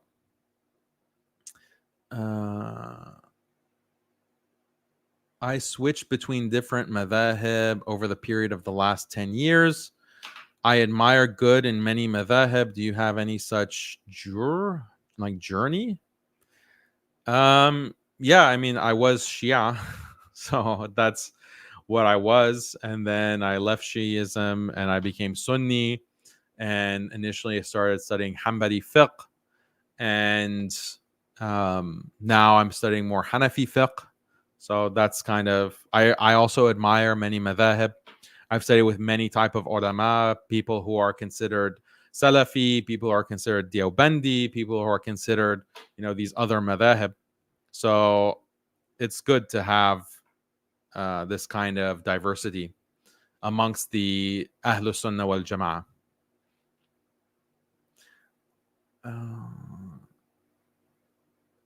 Okay, I'm from Yemen. So Jazakallah khair, this brother. Oh, it's the same brother. Hamza. I'm from Yemen, and almost any political conversation between the common folk, they judge against it. A siyasa, is that? The text is so small. Let me expand it so I can see what is this. Yeah. So they judge it against basic liberal values. Imams in Yemen speak against liberalism, but they do not dissect it like you and Abdullah Al-Andalusi or Muhammad Hijab. Inshallah, your material is spread here. Yeah, inshallah. I don't know why this text is not rendering. I think there's a problem if you type in a different language. So But yeah, appreciate the super chat. Oh, and another from the same brother, Jazakallah khair. Very generous of you. After watching your content and others like Muhammad Hijab, I realized that the media in the Middle East is liberal, like Al Jazeera is liberal, and they talk about Palestine from a liberal nationalist perspective, not an Islamic one. Brother, we're in dire need of exposing liberalism in the Arab world and the Muslim world. I absolutely agree. I had no idea how far liberalism has crept in Muslim society. In Yemen, we have masses saying things like, you're free to worship whatever, even a cow, that's your personal business. And now we have some who think Islam colonized Yemen and want to go back to, quote, real Yemen historical culture before Islam. Yeah, you have all of these secular movements in all of the Muslim countries that are promoting, oh, we want to go back before Islam. Islam was a settler colonial movement. So we want to leave Islam and go back to our roots, quote unquote. So the same thing is in Egypt. The same thing is in Iran. The same thing is in Tunisia, Morocco. They all have this kind of line. This is a psyop. The Western colonial powers spread this kind of ideology, and they invented this pre-Islamic past. They invented like this image of the pre-Islamic past. Oh, the nation of Persia, the nation of Egypt. But it's all a myth. Like this idea of a nation state pre-modernity, there were no nation states prior to the emergence of the nation state in the West. So this is all a hoax. You know.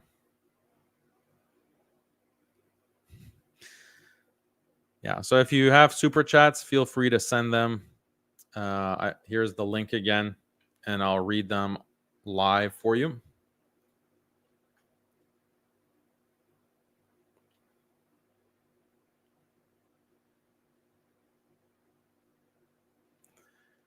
Okay, so let me just show you the thread of Jafed promoting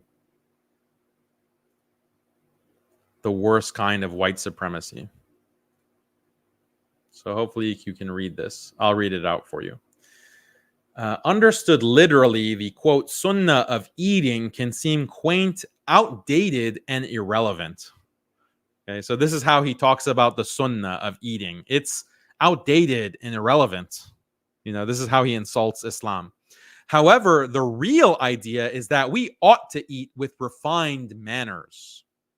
Sir Sayyid alerted us to this issue a century and a half ago, even penning an entire article on this topic. Titled The Way to Eat a Meal, Sir Sayyid understood that the British ate in a more refined way and that Muslims should embrace this. Quote, stubbornness and self-absorption are great enemies of mankind, he wrote. To refuse to acknowledge something good in others is misguided. So his idol, this colonial agent, Uncle Tom, Sir Sayyid, wrote this article against the sunnah of eating. And he's praising, oh, Muslims are so stubborn and self-absorbed. They don't accept that the British are superior in the way that they eat and in other ways as well. Continuing, Sir Sayyid criticized how Indian Muslims, along with fellow Indian Hindus, were messily eating curry, quote, with fingers still wet and sticky, while grabbing their drink, making noisy sounds as they chewed and sucked and discarded bones. So this is like, it's not only Sir Sayyid quoting, Jafed is adding his own points too in line. So that shows you the level of self-hatred this Mortad has. Quote, whoever finishes eating first begins to wash his hands, rinse out his mouth and throat with gargling, rub his teeth with a cleaning powder, and rub his tongue with 2 fingers to clean it. All this while the others continue to dine nonchalantly.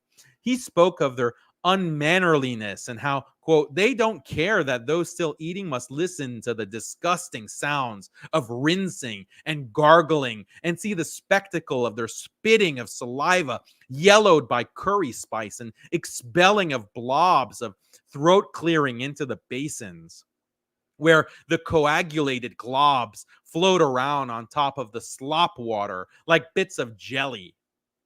Sir Sayyid was aware of the knee-jerk reaction of religious reactionaries, and he anticipated this by saying, quote, "By all means, sit on the ground and eat your food in accordance with the holy custom. But for God's sake, give up this slovenliness. Be as refined and as clean as you can in your mode of eating. After all, to observe cleanliness and purity is not forbidden in the Sharia." So this is, if you object to this racist portrayal of Muslims, then you're just a reactionary, according to Jafet. Sir Sayyid anticipated the knee-jerk reaction of these stupid religious reactionaries who won't appreciate being portrayed as these slobs and pigs at the slop. So then he continues. He said he would speak no more, quote, "lest our devout fellow countrymen." Wait, I missed one part of it. Sir Sayyid then spoke of the taunt and polemic that keeps Muslims from progressing. See, we can't progress. We can't progress because we're not adopting the refined mannerisms of the superior white race, the superior British. That's what Sir Sayyid is saying. And Jafet is quoting Sir Sayyid approvingly and saying, yeah, Sir Sayyid brings some good points here. He said he would speak no more, quote, "lest our devout fellow countrymen, those diligent searchers of the sunnah, stab us with the dagger of this well-known hadith, quote, whosoever adopts the manners of a people becomes one of them." So Sir Sayyid is mocking this hadith about tashabbuh, about imitating the kuffar. He's mocking this as, oh, the dagger of this, stab us with the dagger of this hadith. Okay, so look at the insult to the Prophet sallallahu alaihi wasallam that this kafir makes. And and Jafed finds it fit to quote this in his tweet. Then Jafed gets more personal with it. He says, "Flash forward to my own experience as a first-generation American. I was well into my 30s before I realized how little I possessed in terms of dining etiquette. I looked around a fine restaurant in London, no less, to see how messy my table was in comparison to others." Jafet is realizing that he's this slob, brown, inferior person in London, no less. Has no table manners. He's not refined like the white man around him. You get the self-hatred. "I spent a couple months learning proper dining etiquette, pretty woman style, and got used to eating properly." Wow, he needed a couple of months to learn how to eat like a white person. I got used to eating properly, something parents should instruct children. So if you're a Muslim parent, you should teach your children how to eat like white people, like the British. "I recommend fellow Muslims to learn from YouTube how to eat this way, either continental or American style. Spend 2 months to learn how to eat, like civilized people." Then he continues, "American style is probably better so that you can continue to eat with your right hand, a part of Islamic custom.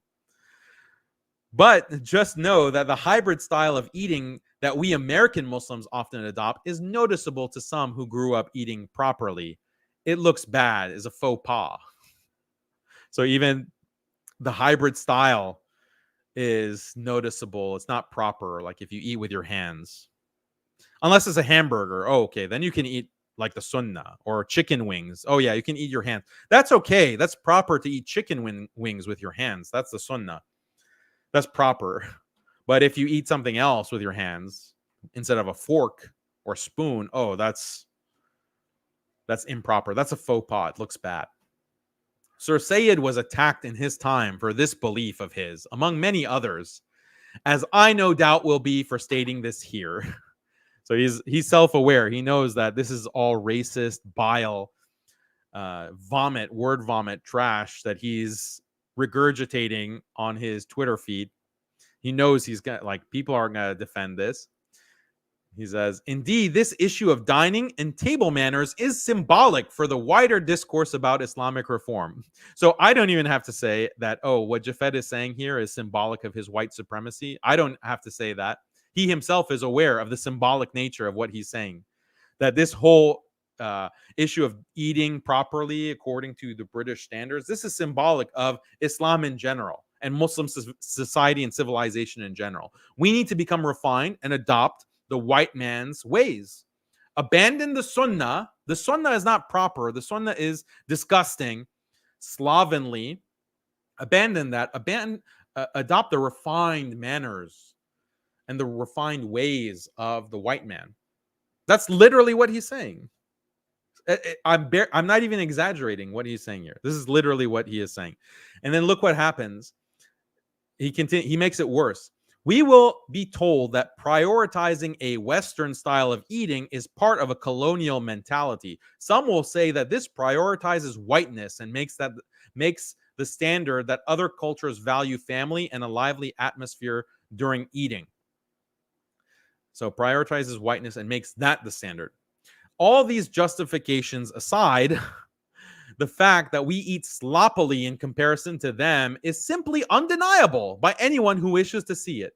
So the fact that Muslims are slobs, it's undeniable. So don't lecture me about white supremacy. Don't lecture me about colonialism. It's true. We're slobs. Yes, like so many other issues, it's not specific to Muslims and encompasses much of the developing world.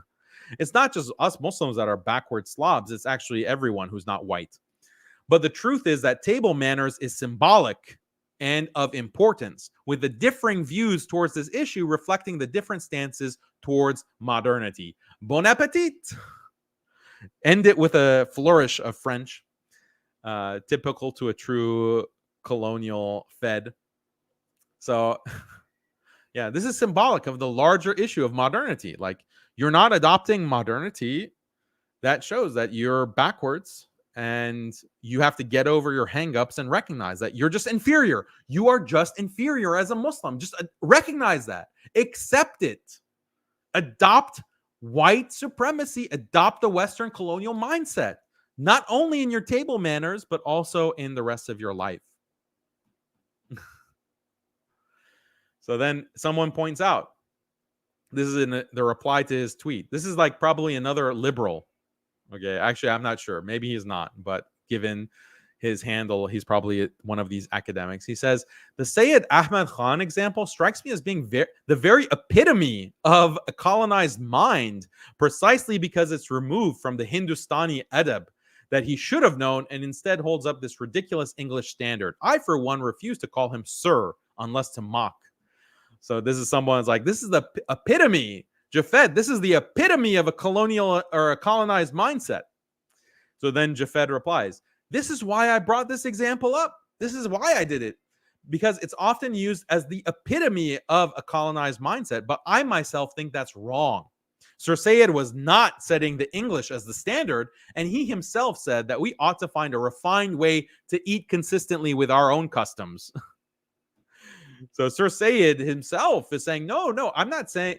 First of all, he's putting words into Sir Sayyid's mouth. Sir Sayyid is saying that the English are the standard. That is exactly what Sir Sayyid has said in multiple occasions, including in what you cited yourself. So, and you're also affirming Sir Sayyid's conclusions that Muslims are just undeniable. It's undeniable. They're sloppy. Muslims are sloppy. We need to refine our ways. Adopt a continental or American style. Continental meaning what? Continental Europe. That is the standard. You literally are promoting that as the standard of how to eat. Sir Sayyid simply noted the fact that the English eat in a more refined way. This is certainly a difficult / uncomfortable thing to admit for Indians or Muslims. But can we actually deny it? My answer is no. Are you seeing this? He's like, I can't deny, like, Sir Sayyid is pointing out that the English are just more refined. And this is difficult. It's an inconvenient truth for Muslims. It's inconvenient to recognize that, yeah, they're more refined. They're superior. And then he finishes, just go to Shalimar restaurant and let me know the answer, smiley face. So are you seeing this? Like the level of a colonized mind, like a self-hating brown person. But he has the audacity to call me a racist. He has the audacity to say, I support white supremacy. Yeah, it's completely disgusting.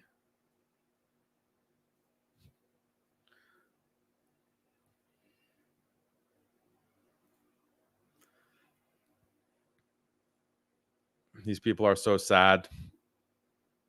They want to fit in.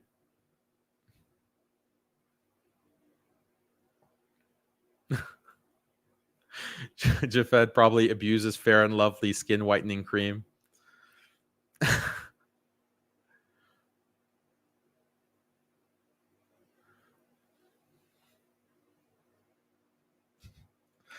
He literally used the word English as an example of how we should eat. So how are you saying is not a standard? Jafed, when people eat with their hands, yeah. Unless it's like a burger or French fries, then it's okay. Yeah.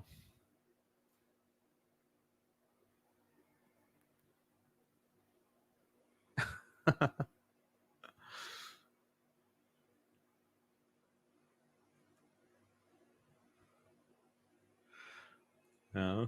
The guys who don't even wash after they use the bathroom going to teach me how to eat? No thanks. Yeah, let's talk about the superior or the more refined bathroom habits.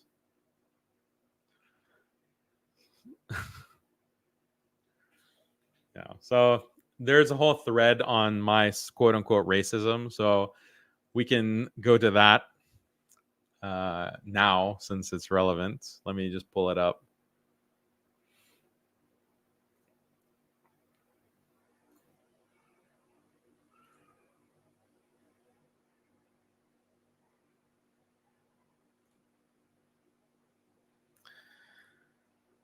Okay, so he had a whole thread.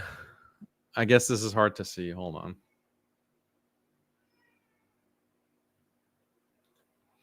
In this thread, we'll discuss Haqiqatjou's racist bent and white nationalist connection. We should not be surprised here because Dishonest Dan's grift and livelihood is based on expanding his viewership, and there's a large market for intellectual dark web and racialist ideas. Yeah, this is really where the money is at. Getting all of that that white supremacist clout, especially as a Muslim. Yeah, Muslims really, you'll win a lot of fans as a Muslim by appealing to white nationalism, because white nationalists are just dying to follow Muslims, and Muslims will love it if you come out in support of white supremacy. It's like it makes too much sense. This is making too much sense, Javed. Like, you've got it figured out.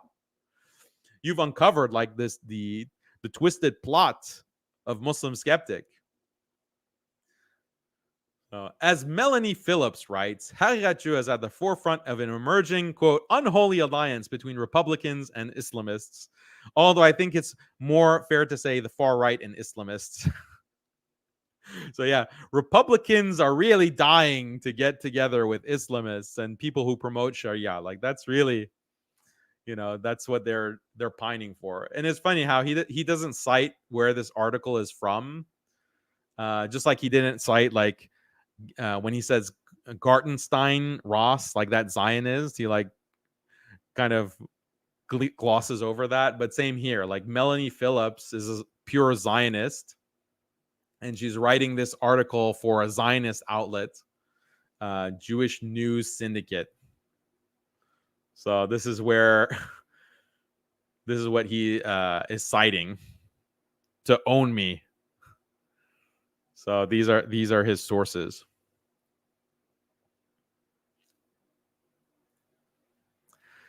So hold on.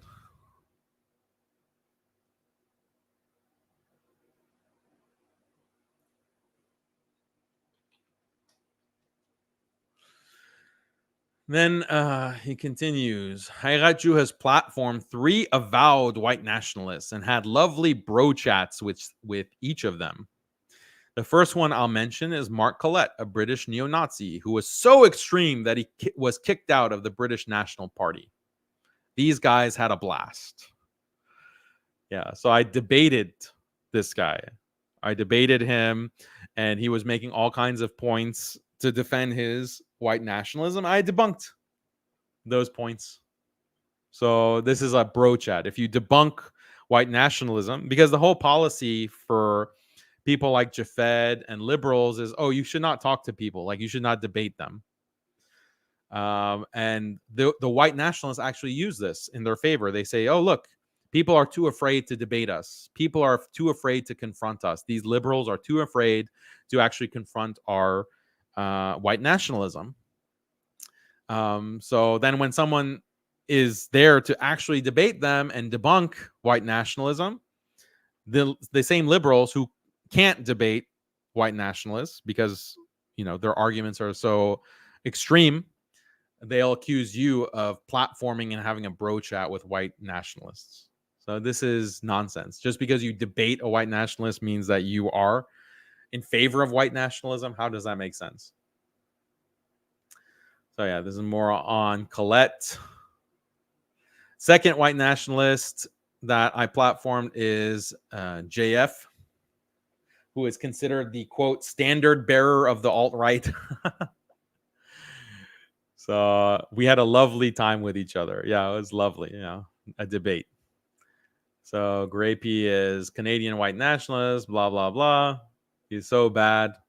Then I had on Dariush Valizadeh Roush, quote, who is known as the most public and reviled online misogynist. So this is the whole pattern with Jafed, is he just cites whoever. Like he cites Zionists, he cites, you know, hardcore liberal leftists, hardcore bootlickers. He'll just cite anyone. That's like the level of his research, as long as they're saying something inflammatory against anyone who has any association with me, even if I'm going against them in a debate. So then what does this guy say? Let's see. Roush became an avowedly religious Christian, but has carried over his misogynistic and white supremacist ideas, making him a perfect Christian counterpart to Haqiqatjou. Like Roush is just a Eastern Orthodox Christian, but according to, if you're a liberal, left wing, you're a white supremacist and a misogynist. Roush is not even white. He's also Iranian. He's half Iranian, half Armenian. But it doesn't matter because you can be non-white and also be a white supremacist, according to Jafed. Now, you might be saying, wait a second, Daniel is not white. He's Persian. But keep in mind that Roush himself is not technically white. And you don't have to be white to sign on to white supremacist ideas. Yeah, that's true. Like you, Jafed, like you're promoting English, the superiority of the English and the British, but you're not white. Maybe you're using Fair and Lovely, but you're definitely not white. With the rise of fascism and Nazism in the 1930s, Reza Shah Pahlavi changed the name of the country to Iran, meaning land of the Aryans. Many Persians pride themselves on this, and even today, many consider themselves white. So some Persians are white supremacists, so Daniel is a white supremacist. This is the logic. When Grapey seemed to consider only Europeans to be white, Haqiqatjou seeks to correct his racial understanding, implying that Central Asians and thus Iran should also be included.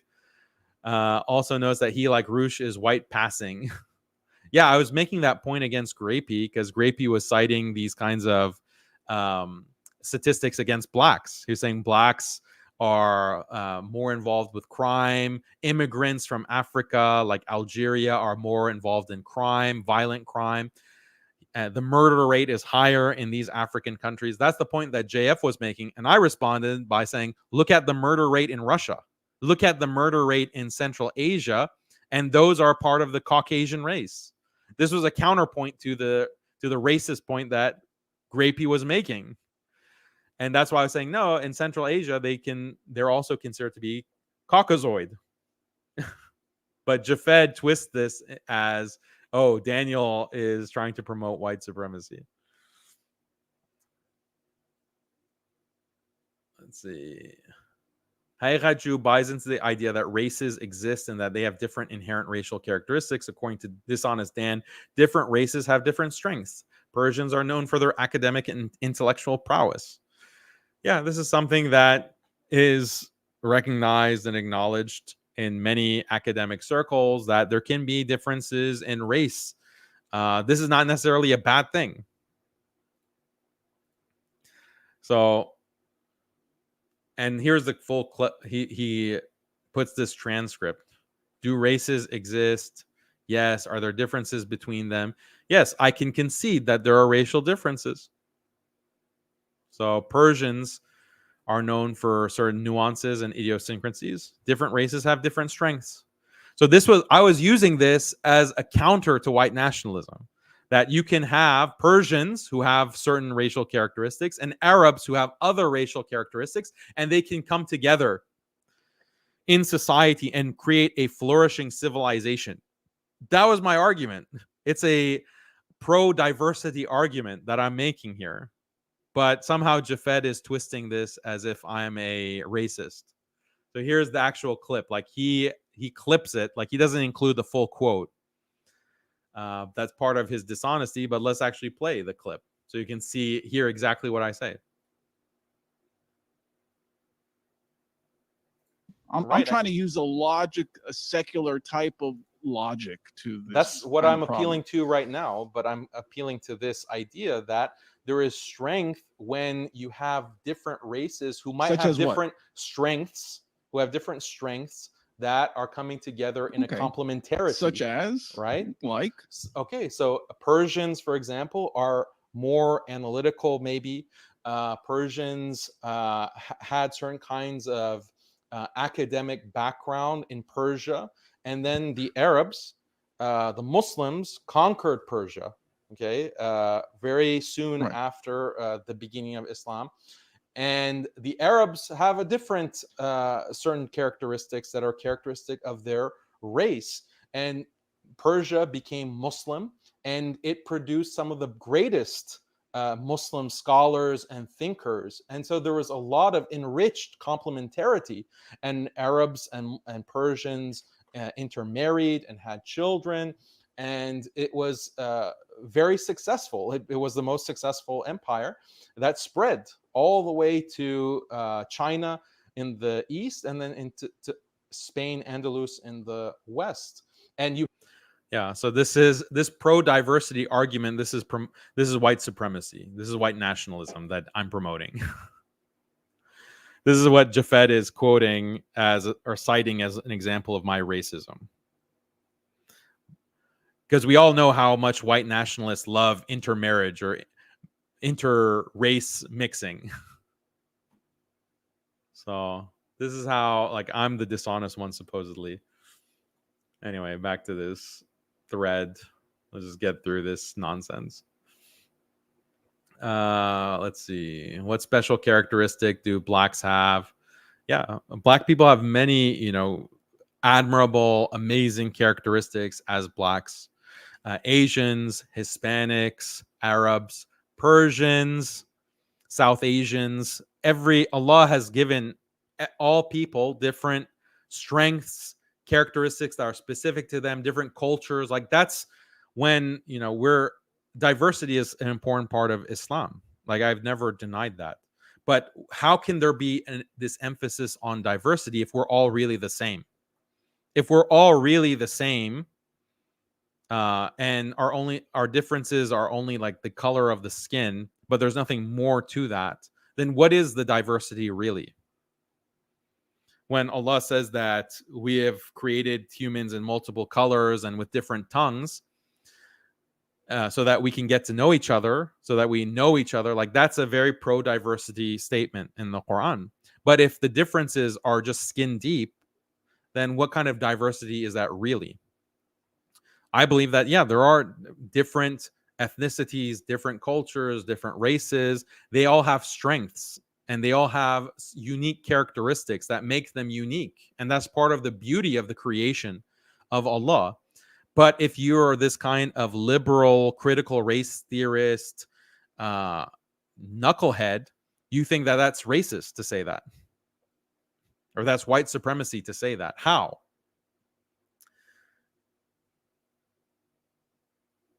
I'm pretty sure Daniel thinks men are smarter on average than women. Not far from some races are on average smarter too.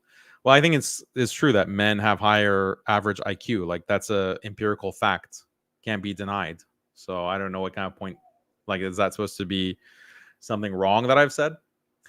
Grapey then talks about the correlation between race and violence, saying black people in the US and Africa have higher rates of criminality than whites. Daniel does not contest this. Yes, I did contest it. I said, look at Russia.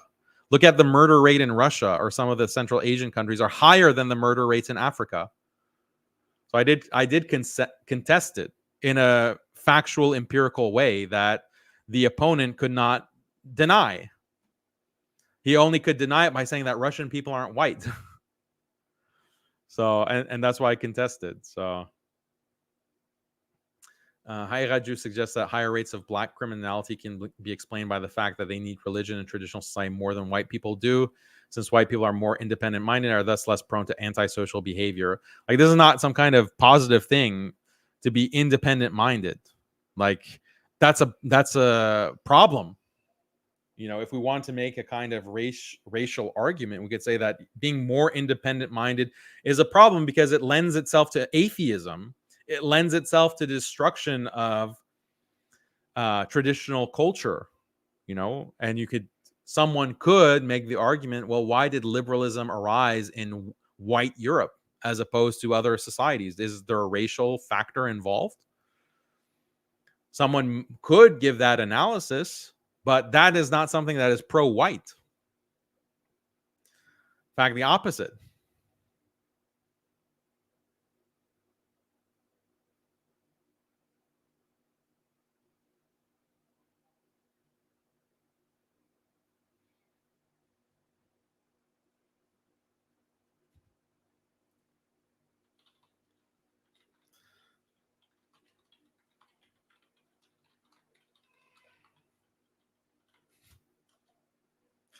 Anyway, so let's continue. Haqiqatjou's white nationalist buddy understands exactly what Daniel means and actually says he loves this idea. What idea? Grapey likes the hypothesis that religion can play this kind of whipping effect on certain minorities. Yeah, it wasn't a pro-white argument.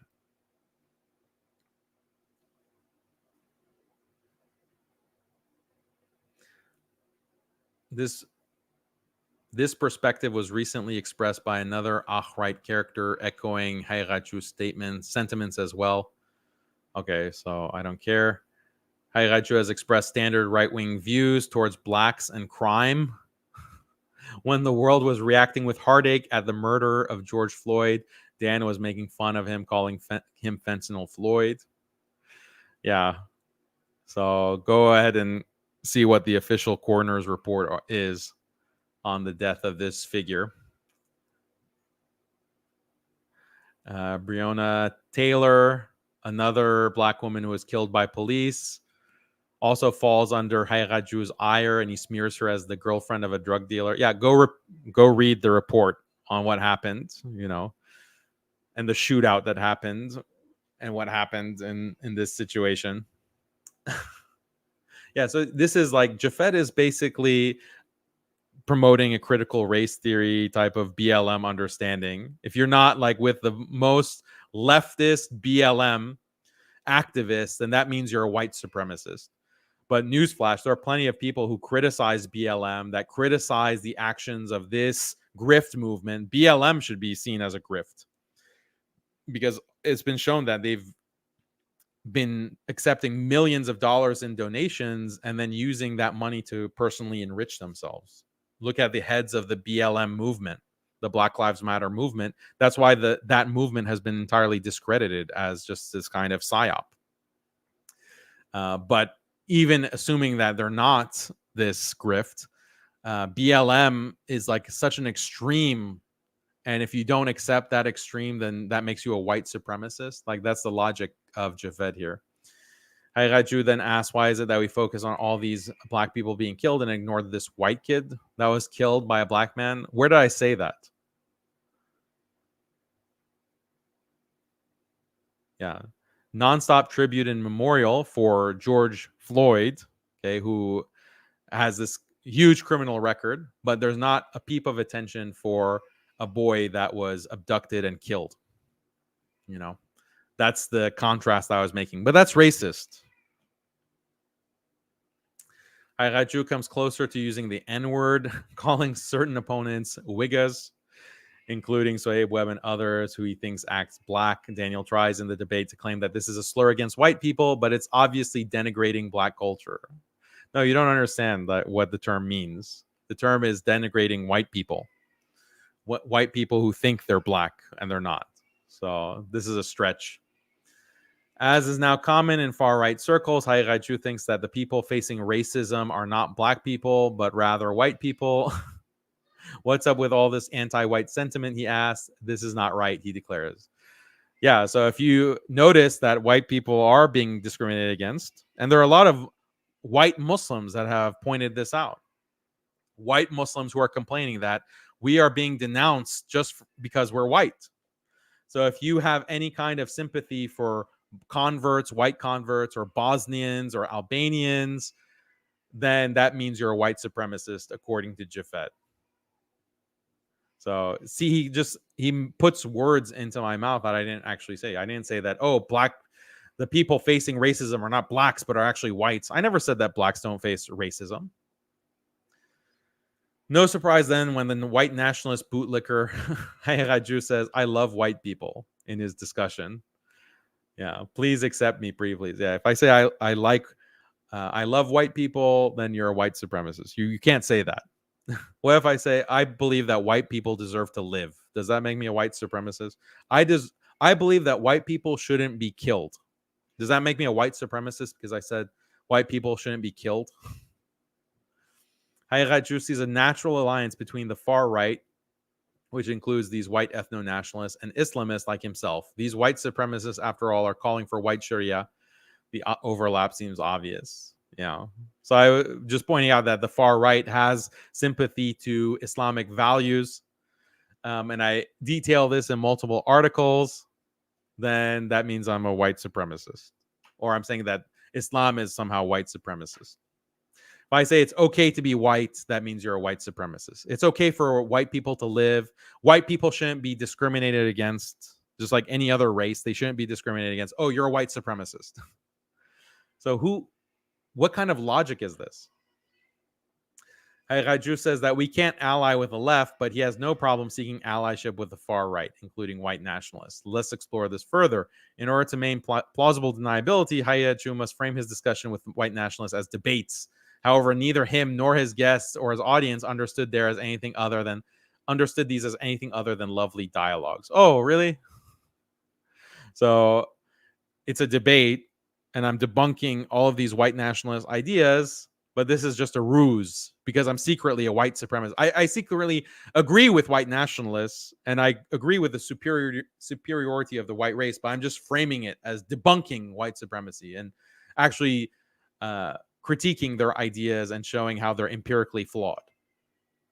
Indeed, British neo-Nazi Mark Collett clearly states, I didn't come here to make enemies. I came here to make friends. I wanted to reach out to your audience. They then talk about how they have a common enemy. Yeah, okay. Yeah, because the reality is the secular left and Jafed's liberal colonialism is an enemy to all people. Like, that's a fact. Indeed, Mark and Daniel are seeking to find concordance. Haqiqatjou says, I think we can find common ground. Mark replies affirmatively. Daniel doesn't seem to be bothered by the ethno-nationalist state, just the fact that it should be a theocratic one. Yeah, because what Mark said in that debate, he said, oh, yeah, it would be better to have, a theocratic state. And he says that, oh, even if Britain becomes Muslim, he has no problem with that. And he is okay. And he'll read the Quran. Like, this is what he's saying. So people like Jafed, they worship liberalism, and that's why it's like something that is haram to talk to anyone that is against liberalism. But Muslims don't have that view. We can do dawah to all kinds of people, even people who have despicable views, like white nationalists who have despicable, objectionable views. You can do dawah. You can explain to them Islam and show them the superiority of Muslim values and Islamic theology and principles. That's dawah. It's only those who worship liberalism and they worship like Rachel Maddow and the left wing and Joe Biden and Kamala Harris who think that, these white people are going to go to hell. Like these whites, these ethno-nationalists, they just need to go straight to hell. We don't even need to talk to them. The only people that are saved are the, Qawm Lut, modern day Qawm Lut, and the other murtads and atheists who, accept liberalism and secularism. They're going straight to Jannah. But if you reject those things, then if you reject Black Lives Matter, you reject critical race theory, you're going straight to hell, and no one should do dawah and call you to Islam. This is the mentality of people like Jafet. Mark concurs and says that his white ethno-nationalist might just be a Christian theocracy. Yeah, so he's acknowledging that the superiority of a theocracy. That's completely different than white nationalism. Yeah, so this was a debunking of white nationalism. This is a debunking of ethno-nationalism, not a support for it. Imagine for a second if a Muslim leader went on with a leftist LGBT BLM activist seeking common ground. But that's what Haqiqatjou and his white nationalist buddies say repeatedly. So yeah, if there was, and I've tried to talk to leftists, I've tried to talk to liberals. I even had like a BLM activist, a debate with a BLM activist on the channel in the early days of the Muslim channel, Muslim Skeptic channel. You can find it. I debated one of these BLM activists who claimed to be a Muslim, and we had a conversation, and he also said, yeah, we have a lot of common ground, basically. At the end of the conversation, though, this supposed Muslim says that we have to prioritize Black race, our race over our religion. That's what this BLM activist said. And I disagreed with that, and I refuted that. But that's an example of, I can have a conversation with a leftist. Yeah, bring on one of these people who supports LGBT for a debate. And we'll see if that LGBT activist in the debate says, yeah, Daniel, I actually agree, we need theocracy. Then yeah, I'll acknowledge, well, that's common ground. If we have a debate and you acknowledge that, or you concede, then I'll say, okay, well, that's your LGBT activist that wants theocracy, where we, have made LGBT illegal. We have common ground. I'll acknowledge that.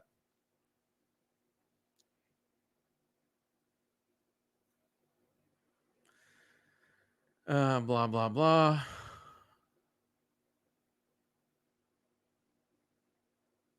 Yeah, more about how Colette is a racist. Yeah, we know that.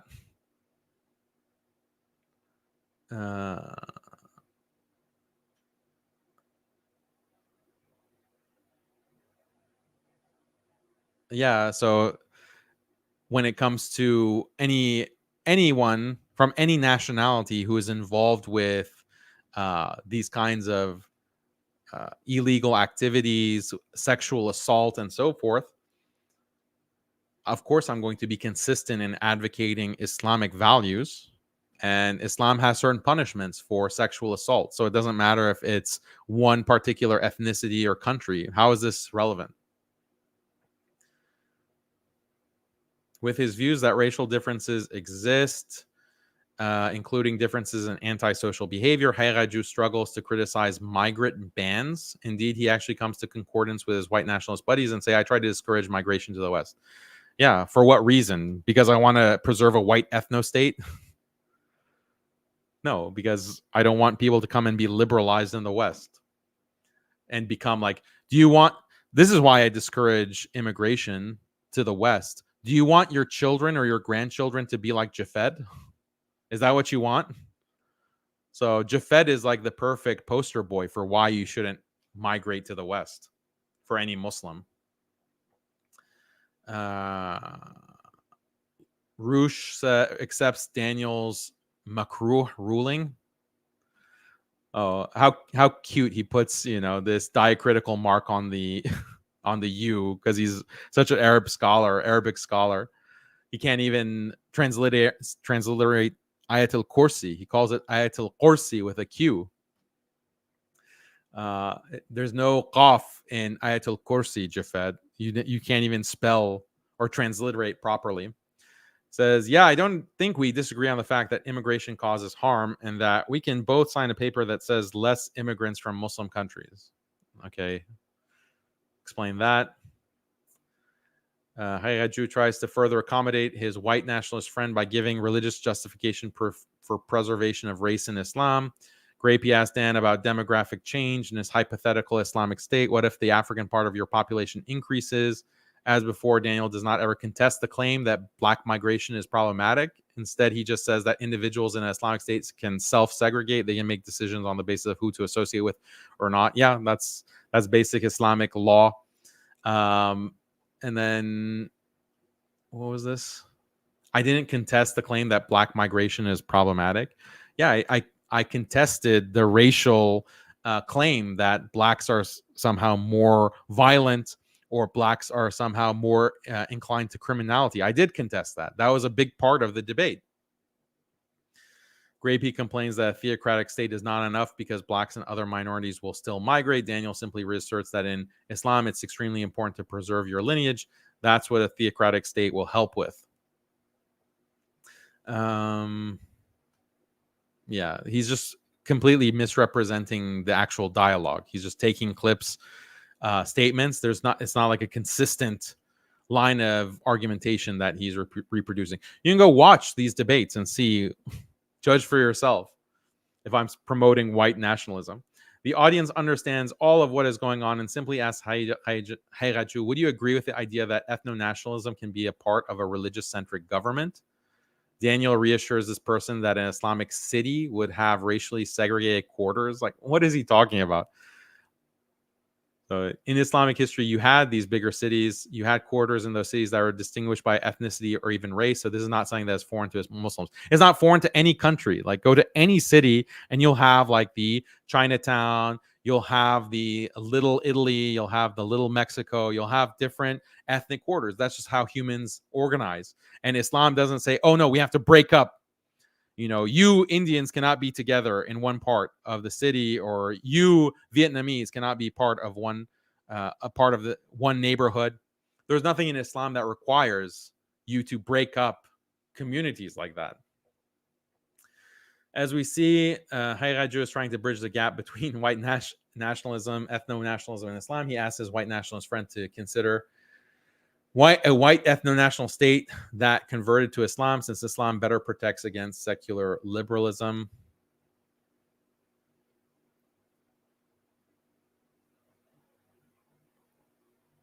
Yeah, so this is called dawah.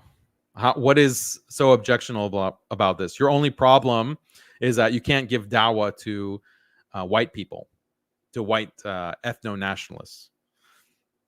But that's not our position. Like, we can give dawah to any kind of group, even Hindu nationalists. We do dawah to Hindus. We do dawah to Zionists.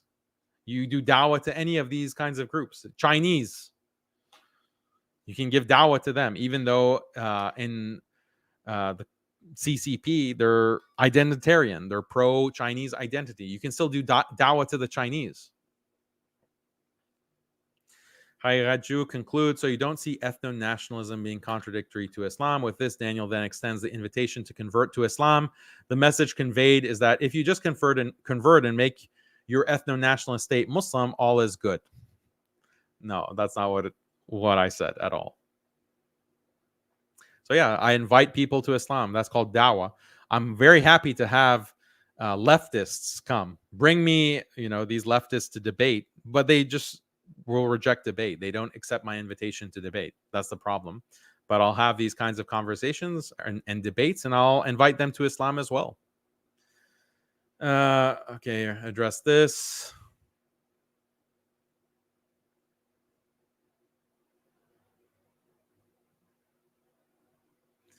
Yep, I was telling American Muslims to vote for Donald Trump. This is ironic given that he was excoriating Salam Mariyati for simply working under the Trump admin.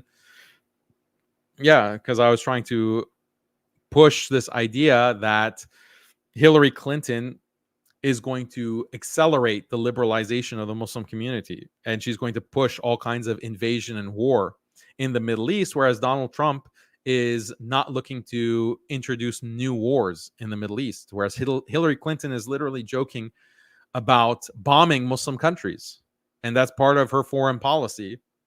So I want less Muslims to die. How about that? I want fewer Muslims to be bombed, Jafed. That's why I'm supporting Donald Trump. And at the same time condemning him and saying, look, I'm not saying that Muslims should go out and support Donald Trump, but if he happened to be elected, then that would be better than Hillary Clinton being elected. That was the argument from 2016.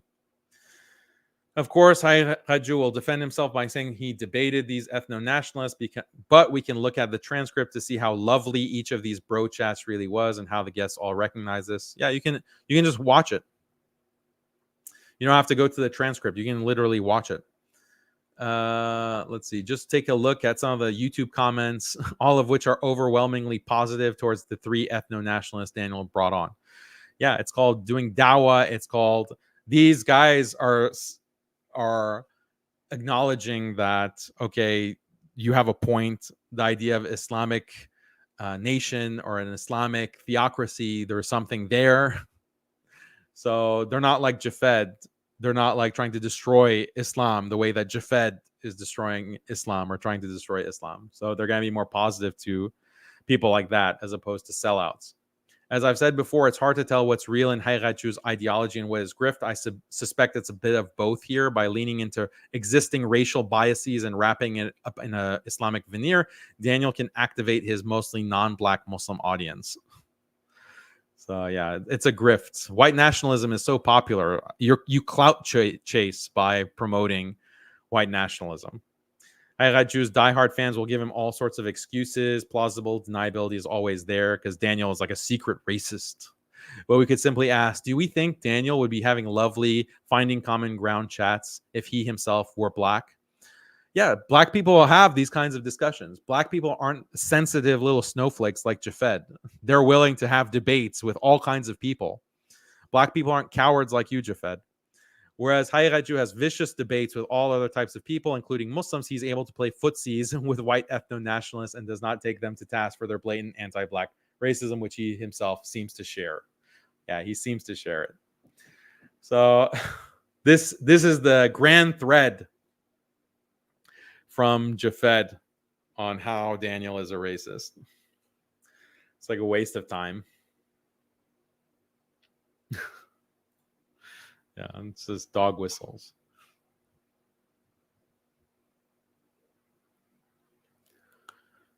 Okay, so now I'm looking at your chats.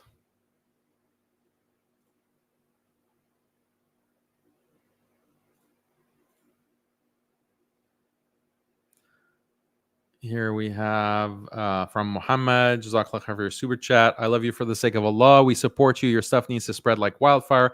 If Alesna had $1 million or a bigger budget, what would you do? What are your plans? If we had $1 million, like basically if we had like 10% of the budget that some of these research institutes have, with $1 million, we would support a research team.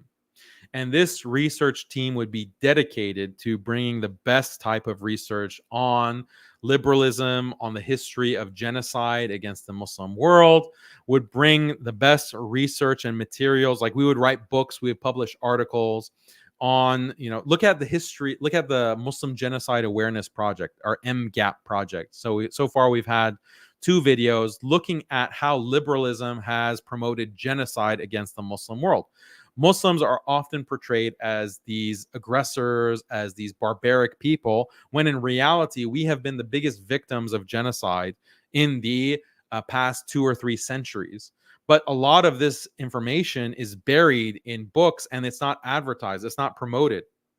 So our first MGAP video was on the the genocide of Indonesian Muslims by Japanese powers, for example.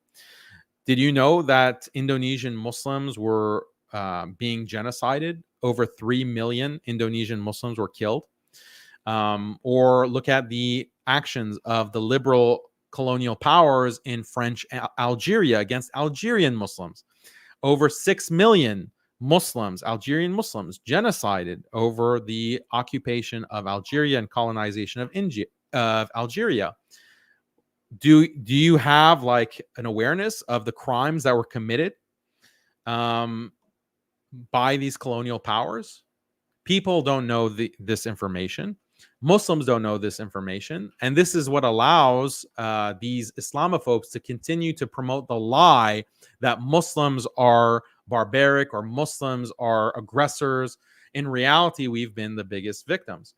We want to expand our Islamic homeschool curriculum. That's a big part of what Alesna wants to do, but we need more resources in order to make a full Islamic curriculum. Right now, our curriculum only covers between ages 3 to 10. What if we had like all 12 grades from like age 3 to 18 of an Islamic curriculum, and we made this available for schools, because you have Islamic schools now that they don't have quality material to teach. We want to be able to provide that kind of curriculum so Islamic schools can improve the level of their instruction.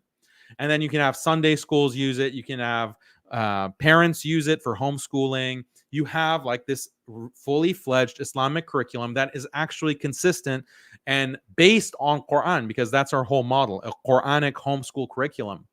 It's something unique. It's something that no one else is producing. So we can produce that. What about critiques of academia? Because you have these Islamic studies departments that are pushing the reform and liberalization of Islam. Who's fighting back against these Islamic studies departments? People like Jafed, people like Jafed's friends. This requires an institutional effort. And we've started doing that with some of our articles on Muslim Skeptic, with this debate, debating Jafed.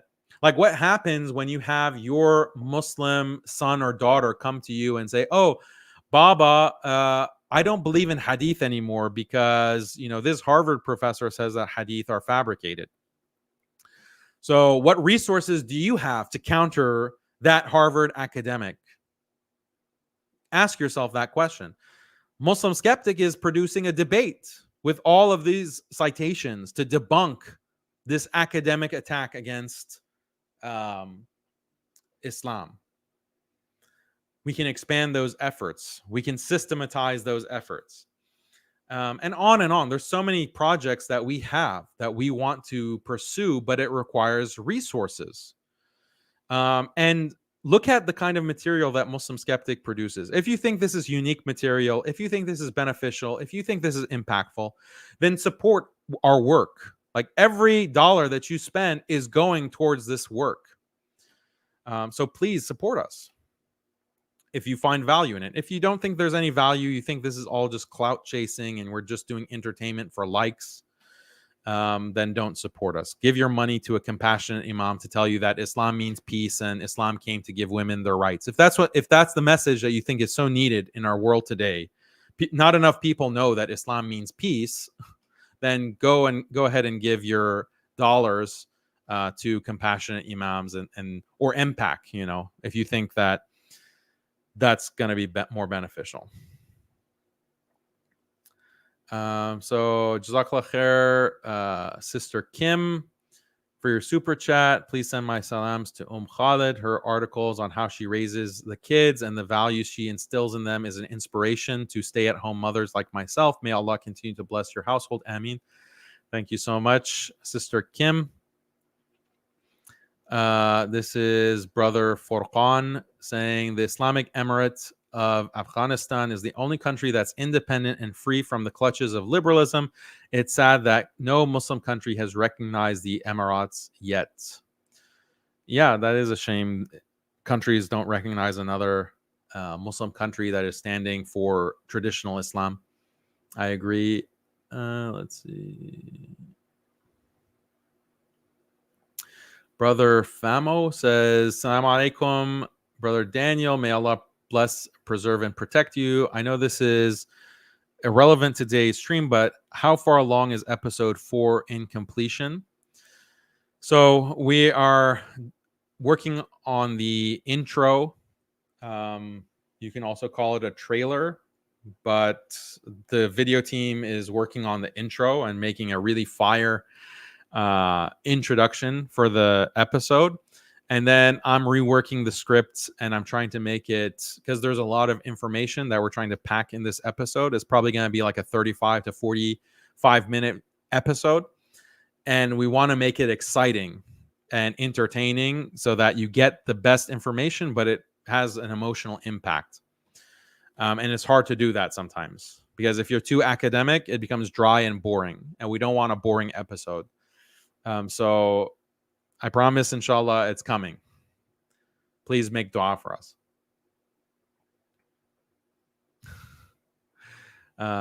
Suleiman says, Jafed shaves 3 times a day to make sure no hair grows. That would make him an extremist. Yeah, probably. Okay.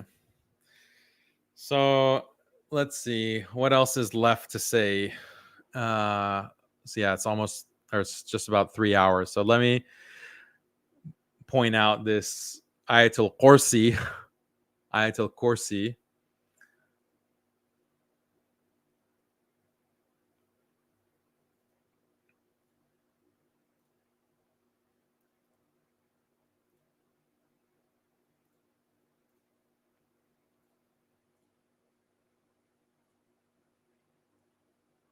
And finally, Jafed, here's a challenge for you. I want you to recite Ayatul Kursi.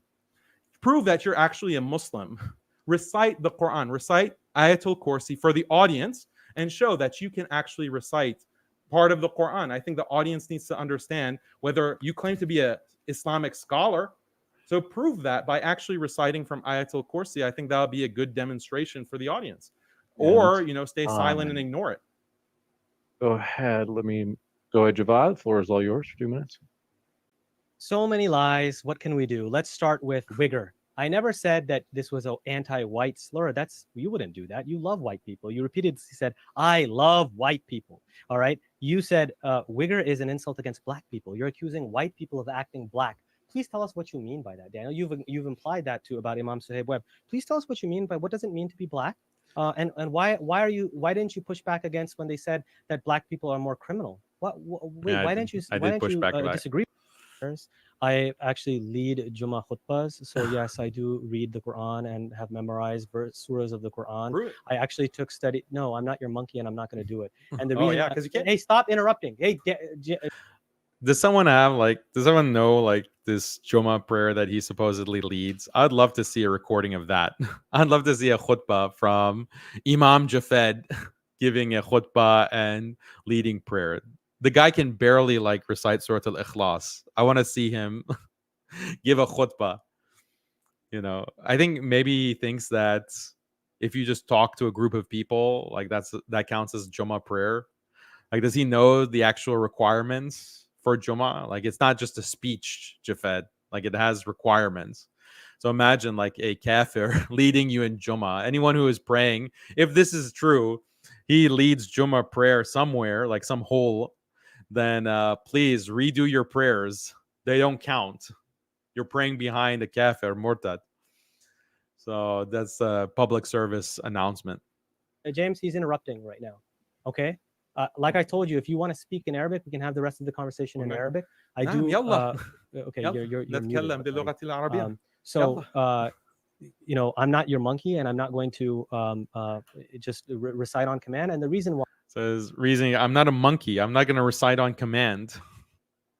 Is very. That's what he said at first, but then later he admits that he hasn't memorized it. Simple. Number one is I'm not your monkey, and number two is if you even have one slight mistake in pronunciation, you're kind of jump on it, and that's the only argument that you guys have. All right. Anyways. So he pretends I know it, but I'm not going to recite it because any small mistake, you're going to jump on it. So that's what he's claiming at first. But then what does he claim later?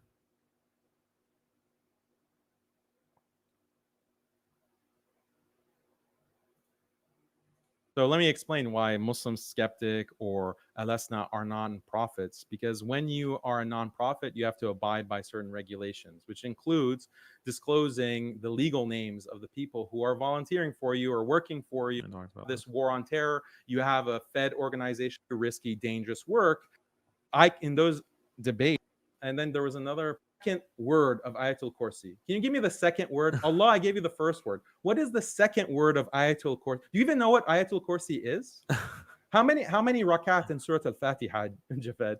How many rakat? Yeah. Oh, yeah. Shake your eyes like. How many rakat in Surah Al-Fatiha? What is Ayatul? What is the Arabic word for debate? What is the Arabic word? Yeah. So this is just a lot of fun, just mocking him because he claims like he's the scholar of the Quran. Oh, I'm a scholar of the Quran, and oh, I know so much more about the Quran. My arguments are all based in the Quran.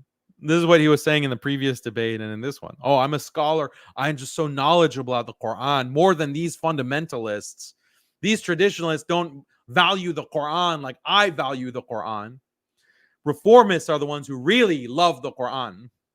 This was his claim. So then he's no, I'm not going to recite Ayatul Kursi because, if I make a mistake. So I'm like, okay, recite the word of it. What's the first word of it? He doesn't even know like the first word. What I should have done, I should have said, here's Ayatul Kursi. Read it. Can you read from the Muslim? Can you read Arabic?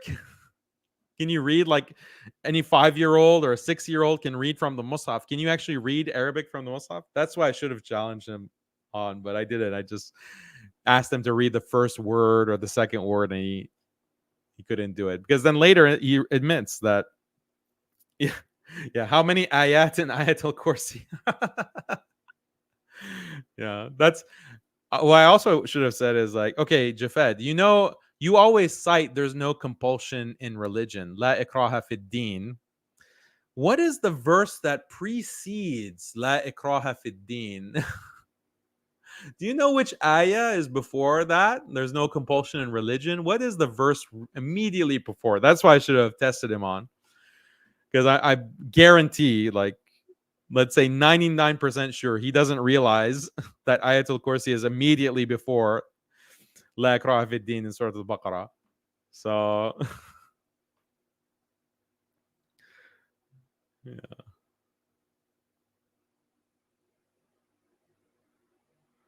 What are you guys chatting about in the chat?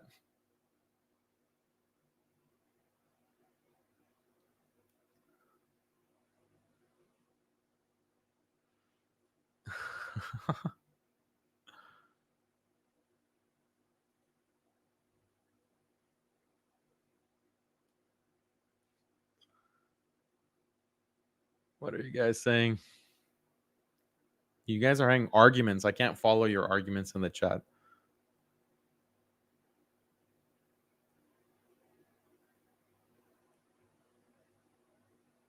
Okay. Anyway, that's the stream. You can find the timestamp where he it was really funny when James started cracking up. Let me also make a comment about James. Like, James has been getting heat for this debate, and ultimately James sided with me. Like, James agreed that what Jafed was doing was doxing.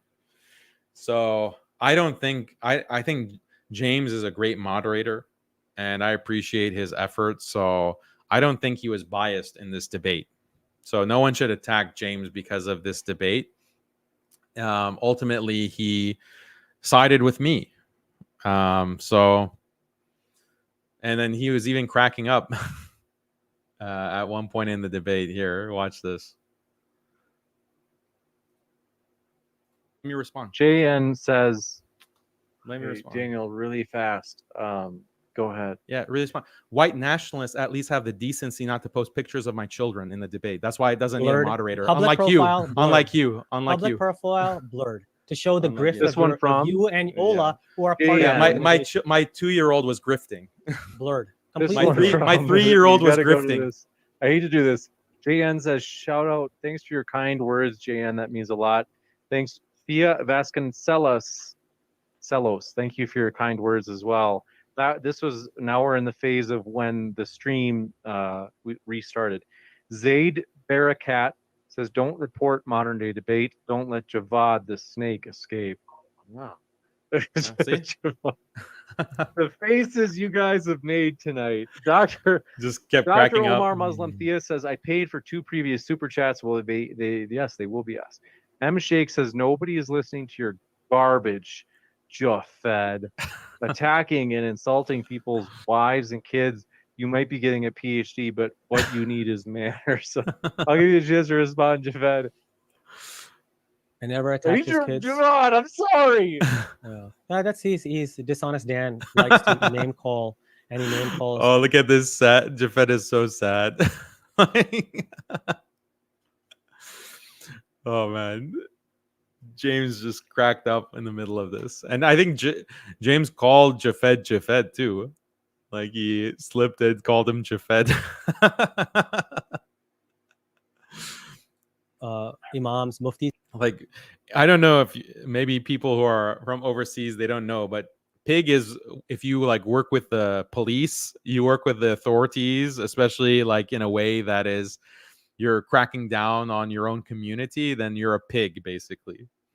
So pig is like a slur term for police. So I called him a pig because that's the nature of his work. So James is just cracking up. He's having a great time. He's enjoying this. He actually called Yasser Qadi Yasser. Look at James. Oh. Like Sheikh Yasser Qadi calls him Yasser. Imam Umar Suleimani calls him Umar.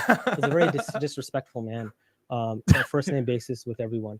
But I never ever insulted his kids. I did say you just showed their pictures. Is, a fraud. You just just go after my wife. What a parcel. In fact, she's what a coward. Get it together, James. Get it together. So yeah, that's a good thing to end on, I guess, for this post-debate stream. But so his whole argument was just pure nonsense. His whole critique, his opening statement was ad hominem. So it was disappointing, but it was humorous. It was entertaining. And so I hope you enjoyed the commentary. I appreciate everyone who contributed super chats. The whole purpose of debating slime balls like this is they do present this kind of attack on Islam, and it's important to defend Islam against these attacks coming from academia. Jafed, don't think of Jafed as Jafed. Think of him as the face of these other academics, people like Juan Cole or Fred Donner or Gabriel Syed Reynolds. People like this who are criticizing traditional Islam and promoting all kinds of attacks on traditional Islam. What is the response to them? When you have, inshallah, it doesn't happen, but if your children or a family member comes to you and says, oh, I heard that of this Abrahamic movement, this pan-Abrahamic movement, and the idea of Muslims as a community that was invented later. The Prophet ﷺ didn't actually have this idea of Muslims as being just Muslims.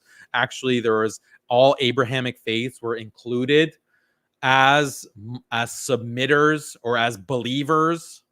This is what Donner says. This is what Jafed claims. And their views are being published and promoted. So if your family member comes and says, oh, this confused me or this caused me to doubt Islam, where is the response to that? Well, you can look at the response on Muslim Skeptic. We have a debate. You can watch it. Here are the resources. Who is producing these kinds of resources? Who's like ritually humiliating these academics in debate and destroying their careers? Like, who's doing that?